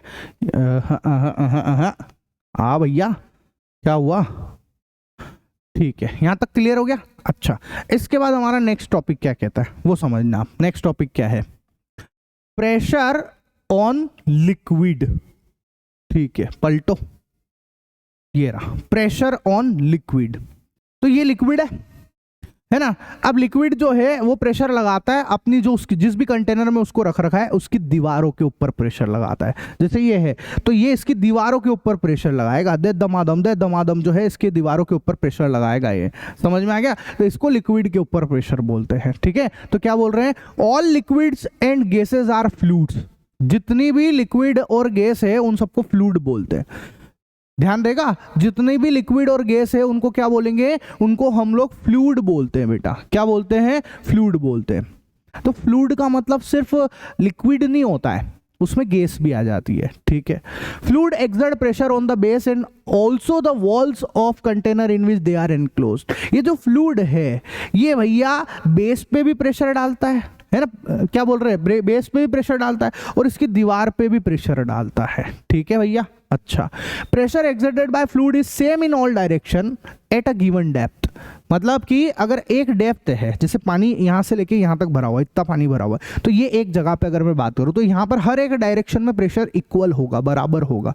लेकिन जैसे जैसे मैं और गहराई में जाऊँगा ना प्रेशर बढ़ता जाता है, याद रखना, समुद्र की गहराई में उतरोगे तो प्रेशर ज़्यादा महसूस होगा, ठीक है। तो क्या बोल रहे हैं, in liquid pressure increase with depth, जैसे जैसे गहराई में जाएंगे प्रेशर बढ़ेगा। Liquid with more density exert more pressure, अगर कोई सा ऐसा लिक्विड जिसकी डेंसिटी ज़्यादा है तो फिर उसका प्रेशर भी ज़्यादा हो जाता है। ठीक है, कुछ क्वेश्चन पूछे जाते हैं एग्जाम में कि भैया why a camel can run in desert easily, कि डेजर्ट में केमल इतनी आसानी से कैसे चल पाते हैं, हम तो धंस जाएंगे है ना, लेकिन ये क्यों चल पाते हैं। तो उसका रीज़न ये है भैया कि जो केमल है उसका जो पाँव है ना वो एकदम चौड़ा होता है, गद्दीदार होता है, एकदम चौड़ा होता है। चौड़े होने की वजह से एरिया बढ़ जाता है, एरिया बढ़ जाता है तो प्रेशर जो है वो कम हो जाता है, प्रेशर कम होने की वजह से वो धंसता नहीं है अंदर, वो आराम से चल पाता है। ठीक है, तो यहाँ पर यही लिखा हुआ है बस, यहाँ पे इसके पाँव चौड़े होते हैं। ठीक है, दूसरी बात, when you stand on loose sand, मतलब आप ऐसे समझो, दूसरा क्वेश्चन क्या कह रहा है कि अगर आपको जो है रेगिस्तान पे ऐसे खड़ा कर दिया, जैसे सीधा खड़ा कर दिया जाए तो आप धंस जाओगे, लेकिन जब आप ऐसे लेट जाते हो तब फिर आप नहीं धंसते। उसका रीजन क्या है? उसका रीजन सिंपल सा है, जब मैं लेट गया तो अब देखो पहले जो है एरिया बहुत कम था, मेरे पाँव के ऊपर एरिया था, बहुत मेरे पाँव का एरिया था, तो प्रेशर बहुत ज़्यादा होगा, है एरिया कम तो प्रेशर ज़्यादा। अब मैंने जो है मैं ऐसे सो गया हूँ इसके ऊपर, तो एरिया इतना सारा हो गया, बहुत सारा एरिया है, एरिया ज़्यादा तो प्रेशर ऑब्वियस सी बात है कम हो जाएगा। ठीक है, तो इस केस में मैं नहीं धंसूंगा फिर वहाँ पर। ठीक है ना। अच्छा, नेक्स्ट क्वेश्चन है, why a car has much wider tyres, जो कार है उनके टायर इतने चौड़े चौड़े क्यों बना रखे, इन कारों के या ट्रकों के टायर इतने चौड़े क्यों होते हैं? इसलिए क्योंकि इनका एरिया बढ़ जाता है, एरिया बढ़ जाता है तो प्रेशर कम होता है, प्रेशर कम होता है तो भैया फिर कार जो है वो धंसती नहीं है अंदर, है ना, आराम से चलती है, रोड को डैमेज नहीं करती है। वरना अगर ज़्यादा बहुत पतले टायर बना देंगे ना, और कार का वजन तो वैसे ही बहुत ज़्यादा है, तो फिर जो है रोड टूट जाएगा, अंदर धंस जाती है वो, इसलिए टायर चौड़े बना देते हैं ताकि एरिया ज़्यादा तो प्रेशर कम हो जाएगा। ठीक है, फिर क्या बोल रहे हैं, why cutting tools have sharp edges, जितने भी चक्कू है, ये प्लायर है, जितनी हथौड़ी है ना, दराती, जितनी भी चीज़ें, सॉरी हथौड़ी नहीं, ये क्या बोलते हैं इसको, कुल्हाड़ी, इन सब का जो है इनके शार्प एजेस क्यों बनाई गई है, एकदम ऐसे तीखे तीखे क्यों बनाते हैं इनको? इसलिए बनाते हैं क्योंकि एरिया कम हो जाता है। अगर एरिया कम हो जाएगा, ये ना इतना पतले पतले तो एरिया कम है, एरिया कम है तो प्रेशर ऑब्वियस सी बात है ज़्यादा हो जाएगा, तो एरिया कम तो प्रेशर ज़्यादा, प्रेशर ज़्यादा तो चीज़ों को बहुत आसानी से काट पाएंगे। ठीक है, समझ में आ गया। और अगर जो है प्रेशर कम होगा तो चीज़ें कटेगी नहीं फिर इतनी आसानी से। ठीक है, अच्छा, तो अब मैं आपसे एक क्वेश्चन पूछता हूँ, आप बताना मेरे को, ये वाला है ना, होमवर्क दे रहा हूँ आपको, बताओ भैया कि यहाँ पे क्या बोल रहे हैं, ये होमवर्क है, ये वाला सवाल खुद मेरे को जवाब देना है ना, कमेंट में मेरे को बताना इसका आंसर क्या है। ठीक है, क्या कह रहे हैं, why an army tank weighing more than 1000 ton rest upon a continuous chain, कि आर्मी का जो टैंक है ये भैया इतने आसानी से क्यों चल पाता है ना, चेन के ऊपर, बताना मेरे को इसका आंसर आप कमेंट में। ठीक है, अच्छा, नेक्स्ट क्वेश्चन आता है अप थ्रस्ट, अप थ्रस्ट जिसको बायंसी भी बोलते हैं, क्या बोलते हैं इसको, बायंसी बोलते हैं। ठीक है, देखो अप थ्रस्ट क्या होता है अच्छे से समझो, बड़ा आसानी से बताऊंगा। अभी जैसे नहाने के टाइम पे है ना, जब बाथरूम में घुसे और नहाने लगे, अब ठंड के टाइम पे नहाने की बातें कर रहा हूँ भैया, और सर्दी लग रही है, ठीक है, एकदम, तो ध्यान से सुनो क्या कह रहे हैं कि अगर मैं नहाने घुसा और मैंने जो है मग्गे को जैसे है ना बाल्टी के अंदर डाला, ठीक है, अब मग्गे को मैं ऐसे ऊपर से ऐसे करके डालता हूँ तो मग्गा एकदम बुड़ुक करके ऊपर नहीं आ जाता होता है ना ऐसा, एकदम बुड़ुक करके ऊपर आ जाता है। वो बुड़ुक करके मतलब पानी ने उस मग्गे के ऊपर की तरफ एक फोर्स लगाया है, बस उसी को बोलते हैं अप थ्रस्ट, या उसको बोलते हैं बायंसी। ठीक है, वो क्या है बेटा, वही अप थ्रस्ट है। तो मतलब कहने का ये है कि कोई सी भी एक चीज, जैसे ये बॉटल है, इसको पानी में मैंने डाला, इसको अगर मैं पकड़ के, देखना ध्यान से देखो, इसको अगर मैं पकड़ के ऐसे नीचे दबाता हूँ और छोड़ दूं, ये भड़ाक करके वापस ऊपर आ जाएगी, तो ऊपर कौन लेके जा रहा है, अप थ्रस्ट लग रहा है, एक फोर्स लग रहा है जो पानी लगाता है इस बॉटल के ऊपर, उसको अप थ्रस्ट बोलते हैं ना। चाहो तो आप इसको ऐसे पकड़ के ना फिर छोड़ो, देखो फिर ऊपर चले जाएगा, यह अप थ्रस्ट है। समझ में आया अप थ्रस्ट क्या होता है बेसिकली। ठीक है, तो अप थ्रस्ट हमेशा ऊपर की डायरेक्शन में लगता है, किधर लगता है, अपवर्ड फोर्स होता है ये, है ना, और ये लिक्विड लगाता है, लिक्विड लगाता है, इसको अप थ्रस्ट बोलते हैं। ठीक है, इसके बाद आता है आर्किमिडीज प्रिंसिपल, कि आखिर सर आपने ये बोल दिया कि अप थ्रस्ट होता है ना, ऊपर की तरफ लगता है, ये सब बातें बोल दी, अब आप ये समझा दो जरा सा कि आखिर वो अप थ्रस्ट होगा कितना, उसकी कितनी वैल्यू, हम कैसे कैलकुलेट कर सकते हैं कि कितना पानी जो है ऊपर की तरफ कितना बायंसी लगा रहा है, कितना अपथ्रस्ट लगा रहा है, ये हम कैसे कैलकुलेट करेंगे। तो इसके बारे में मेरे को बताया आर्किमिडीज ने। किसने बताया, आर्किमिडीज ने। तो हम पढ़ेंगे आर्किमिडीज प्रिंसिपल, मोस्ट इंपॉर्टेंट है ना, वेरी वेरी वेरी इंपॉर्टेंट है। तो आर्किमिडीज ने क्या बताया, एक सिंपल सी कहानी बताई, देखो क्या है, when a body is immersed fully और पार्शियली इन अ फ्लूइड, ठीक है, when a body is immersed fully or partially in a fluid, it experiences an upward force that is equal to the weight of the fluid displaced by it. क्या बोल रहे हैं कि अगर कोई सी भी बॉडी, कोई सा भी ऑब्जेक्ट है, उसको पानी के अंदर पूरा डुबो दो या पार्शियली डुबो दो, तो इसके ऊपर एक अपथ्रस्ट फोर्स वो महसूस करता है, मतलब वो पानी उसको ऊपर की तरफ फेंकेगा वापस से। और वो फोर्स पता है कितना होता है? वो फोर्स होता है कि जितना उस चीज ने पानी को डुबोए, मतलब जैसे वो चीज डुबाते ना, तो पानी जब उसके अंदर उसने कितना पानी डिस्प्लेस्ड कर दिया है ना, उसके जितना पानी उसने डिस्प्लेस किया है, तो जितना भी पानी हटा है उसके वेट के बराबर, उसके वेट के बराबर जो है उतना अपथ्रस्ट लगता है। समझ में नहीं आया? अभी समझाता हूँ, घबराया मत करो, मेरे पे विश्वास रखो, मैंने बड़ी मेहनत करी है आप लोगों के लिए। फाड़, आप खुद देख लो ऐसा कंटेंट, इस तरीके से एनिमेशन आप पूरे यूट्यूब पे पढ़ लेना, नहीं मिलने वाला है। मैथ्स, साइंस, एसएसटी तीनों ही सब्जेक्ट एक तरफा लेवल से पढ़ा है। आप खुद देखो, वीडियो नहीं देखे तो देख लेना, एक एक चैप्टर मस्त मक्खन तरीके से समझा रखे हैं, देख लेना बेटा, ठीक है? क्या कह रहे हैं देखो, ध्यान से समझो इस टॉपिक को, मैं समझा, इस पूरी बातों को समझा देता हूँ, बिल्कुल घबराने की बात नहीं। मेरे पास में क्या है, एक वेट है 7 kg का, ठीक है? इस 7 kg के वेट को ये मैंने पानी में डुबाया, ठीक है? देखो, अब पानी में डुबाऊंगा, अब जैसे समझो कि एक बीकर है, एक बर्तन है, इसमें पानी बिल्कुल लबालब भरा हुआ है एकदम, ठीक है? अच्छा, और अभी हवा में इसका वेट कितना ऐसे लटका रखा है, तो वेट कितना है? 7 kg। कितना वेट है इसका? 7 kg का वेट है, ठीक है? अब जैसे मैं इसको पानी के अंदर डालूंगा, ये पानी के अंदर डाला मैंने, तो देखो आप, है ना, तो कुछ पानी को डिस्प्लेस करेगा कि नहीं करेगा? पानी यहाँ से बाहर निकल जाएगा। तो कितना पानी बाहर निकला कि 2 kg बाहर निकल गया। कितना पानी बाहर निकला? 2 kg बाहर निकल गया। अच्छा सर, और पता है जब ये चीज अंदर डूबी हुई है तो इसके ऊपर अपथ्रस्ट लगेगा ऊपर की तरफ, बिल्कुल लगेगा, पानी लगाएगा अपथ्रस्ट ऊपर की तरफ। तो क्वेश्चन ये पूछ रहा है वो कि ये जो अपथ्रस्ट है वो कितना है, तो पता है वो कितना है? बताओ, ये कितना पानी बाहर निकला? ये कितना पानी है? 2 kg का पानी है, ठीक है? तो भैया इस पानी का मास कितना है? तो वो बोलेंगे हम कि 2 kg है ना? तो मैं बोलूँ अपथ्रस्ट कितना है, तो पता है इस पानी का जो मास है ना, ये तो मास है, इसका वेट कितना आएगा? तो मैं बोल दूंगा भैया वेट तो mg होता है ना? तो वेट अगर हम निकालें तो मास कितना 2, और ये g कितना है कि सर वो तो 9.8। एक काम करते हैं, कैलकुलेशन के लिए जो है मैं 10 लिख देता हूं, ठीक है? ऐसा, ये लो, तो मैंने यहाँ पे 10 लिख दिया, तो W कितना आ गया मेरे पास? 20 न्यूटन। 20 न्यूटन का मतलब आप समझे, अपथ्रस्ट पता है कितने का लग रहा है? 20 न्यूटन का अपथ्रस्ट लगा है। कितने का लगा है बेटा? 20 न्यूटन का अपथ्रस्ट लगा हुआ है। सिंपल सी बात है कि भैया अपथ्रस्ट जो है वो कितना लग रहा है, उसका पता हम कैसे लगा सकते हैं? तो आर्किमिडीज ने बोला कि जितना भी पानी जो डिस्प्लेस्ड हुआ है, जो यहां से निकल के उधर गया है, उस पानी का आप वेट निकाल लो। उस पानी का क्या निकाल लो? वेट निकाल लो। मैंने बोला वेट, मास नहीं बोला। भैया मास कितना है इस पानी का? इस मास तो है 2 kg। मैंने बोला वेट निकालो, तो वेट कितना है? mg लगा दो, है ना? और यहां से हमने सोल्व करा 20 न्यूटन। तो पता है ये जो वेट है यही अपथ्रस्ट है, मतलब भैया 20 न्यूटन का अपथ्रस्ट लग रहा है।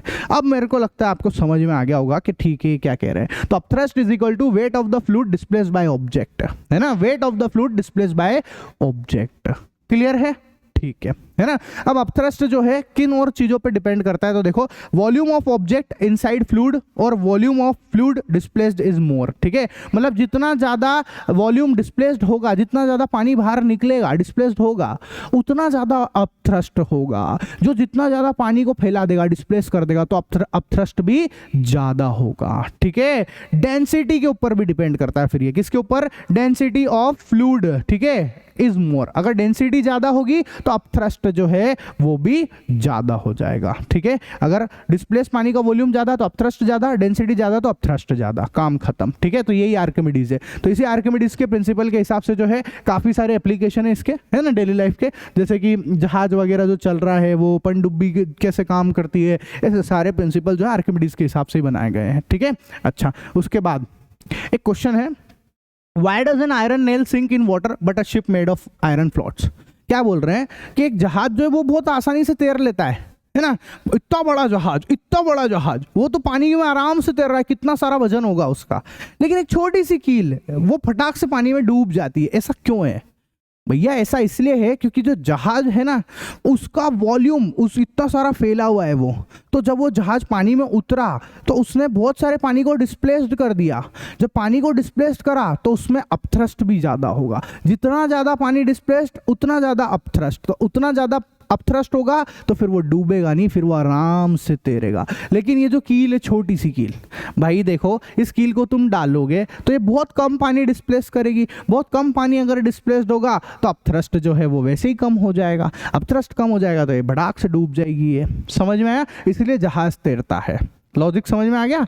ठीक है। दूसरा, उसमें एयर वेयर भी होती है, और भी चीजें हैं, पर मेन आंसर तो यही निकलेगा जो आपके है सिलेबस में। ठीक है। अच्छा, उसके बाद क्या क्वेश्चन है?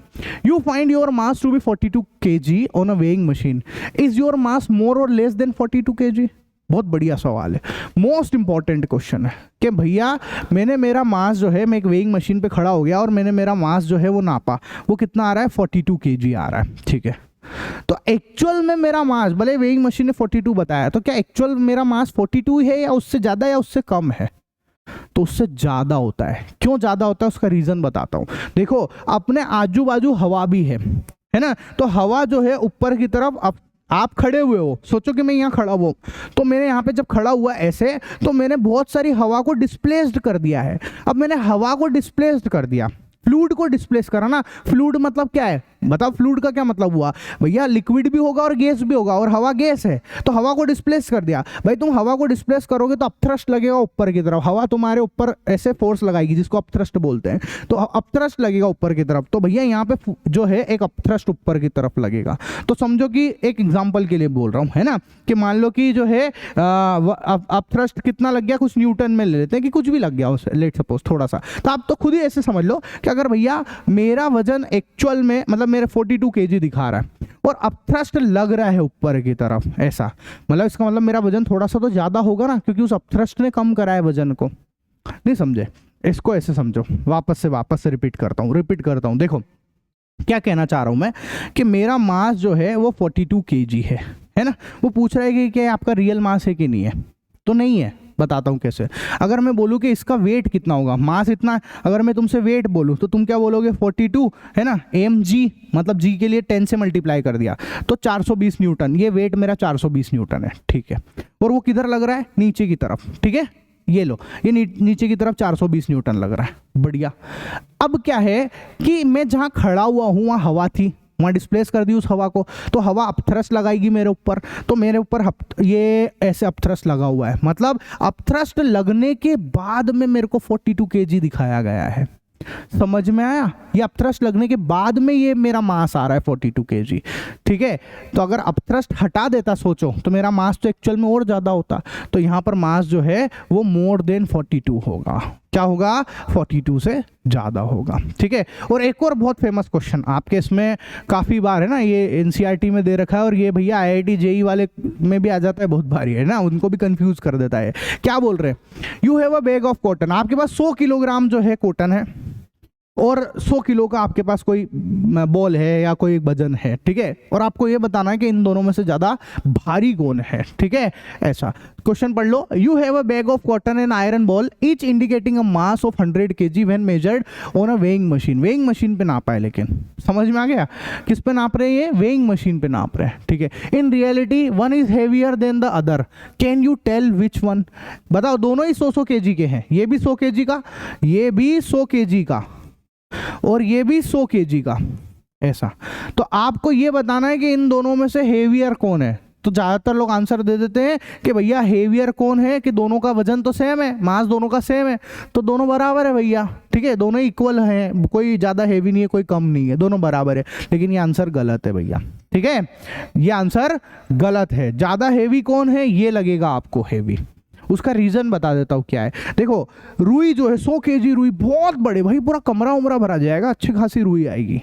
अब वो इतनी सारी रुई जो है, अगर उसको आप कहीं रख रहे हो तो उतने सारे एयर को वो डिस्प्लेस्ड भी करेगी। डिस्प्लेस करेगी नहीं, आपने वेइंग मशीन के ऊपर रख दिया उसको, उतनी सारी एयर जो है वो एयर को डिस्प्लेस भी करेगी, तो एयर उसके ऊपर अपथ्रस्ट लगाएगा। तो एयर अगर अपथ्रस्ट लगा रहा है तो वेट अपने आप कम हो जाएगा। 100 kg नीचे, अपथ्रस्ट ऊपर, टोटल वेइंग मशीन अलग बताएगी, तो अपथ्रस्ट कम हो जाएगा। तो ये हल्की महसूस होगी और ये भारी महसूस होगा। अच्छा सर, यहाँ पर भी तो फिर एयर होगा। देखो, इसका एरिया बहुत कम है, बहुत कम एरिया में, एकदम छोटा सा है, तो बहुत कम एयर को डिस्प्लेस करेगा। वही कील वाली बात नहीं है कि अभी नेल वाली बताई मैंने आपको, है ना, बहुत कम एरिया को डिस्प्लेस करेगा, बहुत कम एयर को डिस्प्लेस करेगा। तो डिस्प्लेस जो एरिया है वो कम है ना, एयर कम हो रही है, तो अपथ्रस्ट भी कम, अपथ्रस्ट कम तो ये ज़्यादा भारी महसूस होगा। ठीक है, तो ध्यान रखना है यहाँ पर। ठीक है, अच्छा, फिर आता है डेंसिटी। क्या आखिर ये डेंसिटी क्या होती है? तो डेंसिटी का मतलब ये होता है कि पर यूनिट एरिया में, पर वॉल्यूम में जो है उसका टोटल कितना मास भरा हुआ है, उसको डेंसिटी बोलते हैं। ठीक है, जैसे आपको सिंपल तरीके से समझा देता हूँ।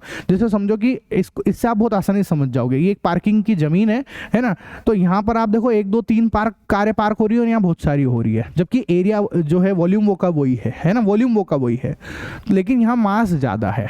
ठीक है, तो ये ज़्यादा डेंसिटी वाला है, इसकी डेंसिटी ज़्यादा है और इसकी डेंसिटी कम है। सेम टू सेम देखो, यहाँ 3 पेड़ है, यहाँ बहुत सारे पेड़ है, लेकिन जगह वो की वही है, तो ये ज़्यादा डेंस होगा, ये मोर डेंस है। ठीक है, इसकी डेंसिटी कम होगी। सेम इधर की तरफ देख लो, यहाँ पर बच्चे नहीं है, यहाँ बच्चे हैं, तो ये डेंस ज़्यादा है। इधर भी देख लो, ये गैस है और ये सॉलिड है। गैस के पार्टिकल, सॉलिड के पार्टिकल, गैस के पार्टिकल दूर दूर होते हैं, सॉलिड के बिल्कुल पास पास होते हैं, तो ये ज़्यादा डेंस होता है। समझ में आ गया होगा डेंस क्या होता है ना, डेंसिटी क्या होती है। तो बेसिकली डेंसिटी का क्या मतलब है? डेंसिटी का मतलब होता है भैया, the density of a substance is defined as the mass per unit volume. Mass per unit volume को डेंसिटी बोलते हैं। तो फॉर्मूला क्या बना? Density is equal to mass upon volume. ठीक है, यूनिट क्या बनेगी भाई? मास की यूनिट क्या होती है? केजी, और वॉल्यूम की क्या होती है? Metre cube. ये लो, मीटर क्यूब। वॉल्यूम की मीटर क्यूब कैसे? अरे भाई वॉल्यूम क्या होता है? L into B into H होता है कि नहीं? तो metre into metre into metre, तो क्या हो जाएगा? मीटर का क्यूब हो जाएगा। ये लो, समझ आया? इस तरीके से इसकी यूनिट बन गई है यहाँ पर। ठीक है, अच्छा, वाई ऑब्जेक्ट फ्लोट और सिंक, बहुत छोटा सा कॉन्सेप्ट है कि भैया कोई सी भी चीज डूबती क्यों है और तैरती क्यों है। तो याद रखो, अगर किसी भी चीज की डेंसिटी है ना, किसी ऑब्जेक्ट की डेंसिटी अगर फ्लूइड की डेंसिटी से ज्यादा है ना, तो भैया वो डूब जाएगी। क्या बोल रही है? डूब जाएगी। देखो क्या बोल रहा, if density of an object, एक second, if density of an object, एक सेकेंड, ठीक है, ये क्या हुआ?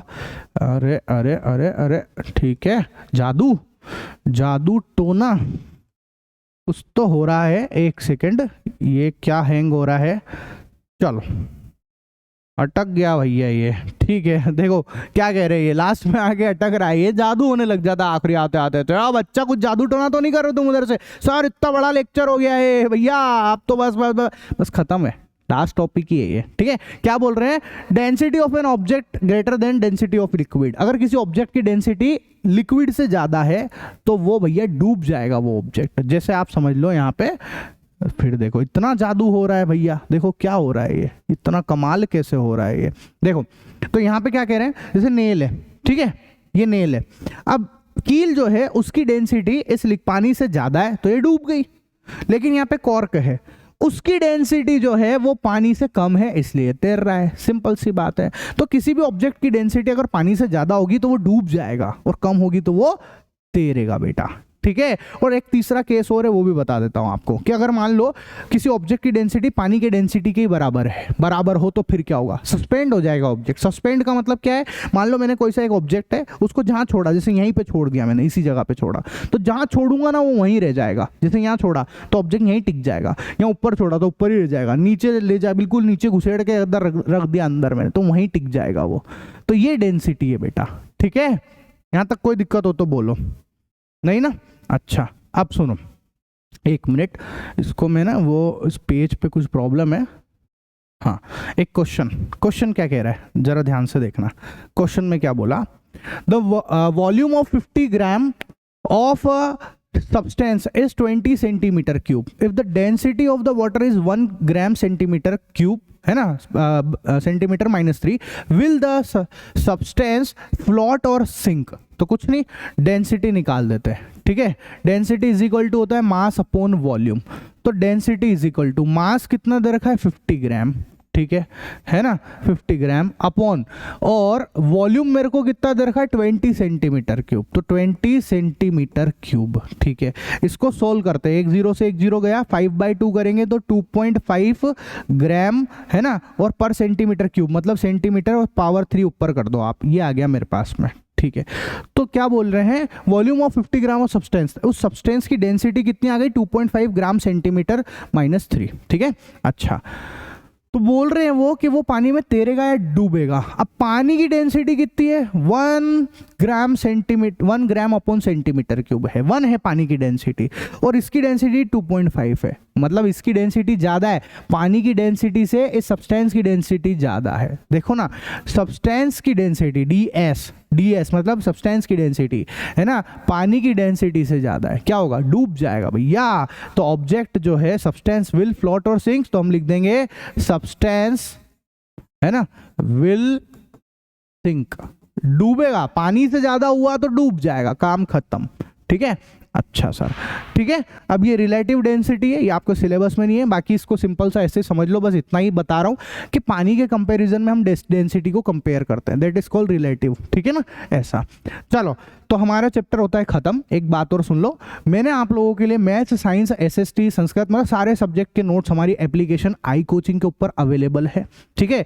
ये क्वालिटी के नोट्स से देख लो आप, इस तरीके के नोट्स हम लोगों ने आपके लिए बना रखे हैं, बढ़िया ले लेना, एप्लीकेशन के ई बुक सेक्शन से जाके लेना, आई कोचिंग ऐप का नाम है, ठीक है।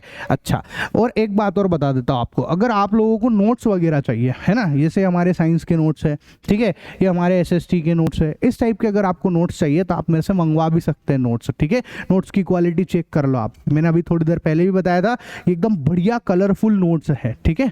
देखो ये क्वालिटी के नोट्स अवेलेबल है, समझ में आ गया। अच्छा, अब देखो एक और बात, मेरे इस चैनल पे मैंने आप लोगों को मैथ्स, साइंस और एसएसटी तीनों ही सब्जेक्ट पढ़ाए हैं, देख लेना वीडियो को, है ना, शानदार एनिमेशन से समझाए हुए, पढ़ लोगे मस्त मजा आ जाएगा, ठीक है। चैनल को सब्सक्राइब कर देना, अच्छा लगा हो तो बढ़िया सब्सक्राइब ठोक देना, ठीक है। चलो, मिलते हैं हम हमारे नेक्स्ट लेक्चर के साथ, नई एक्सरसाइज के साथ, नए चैप्टर के साथ में, तब तक के लिए टाटा बाय बाय।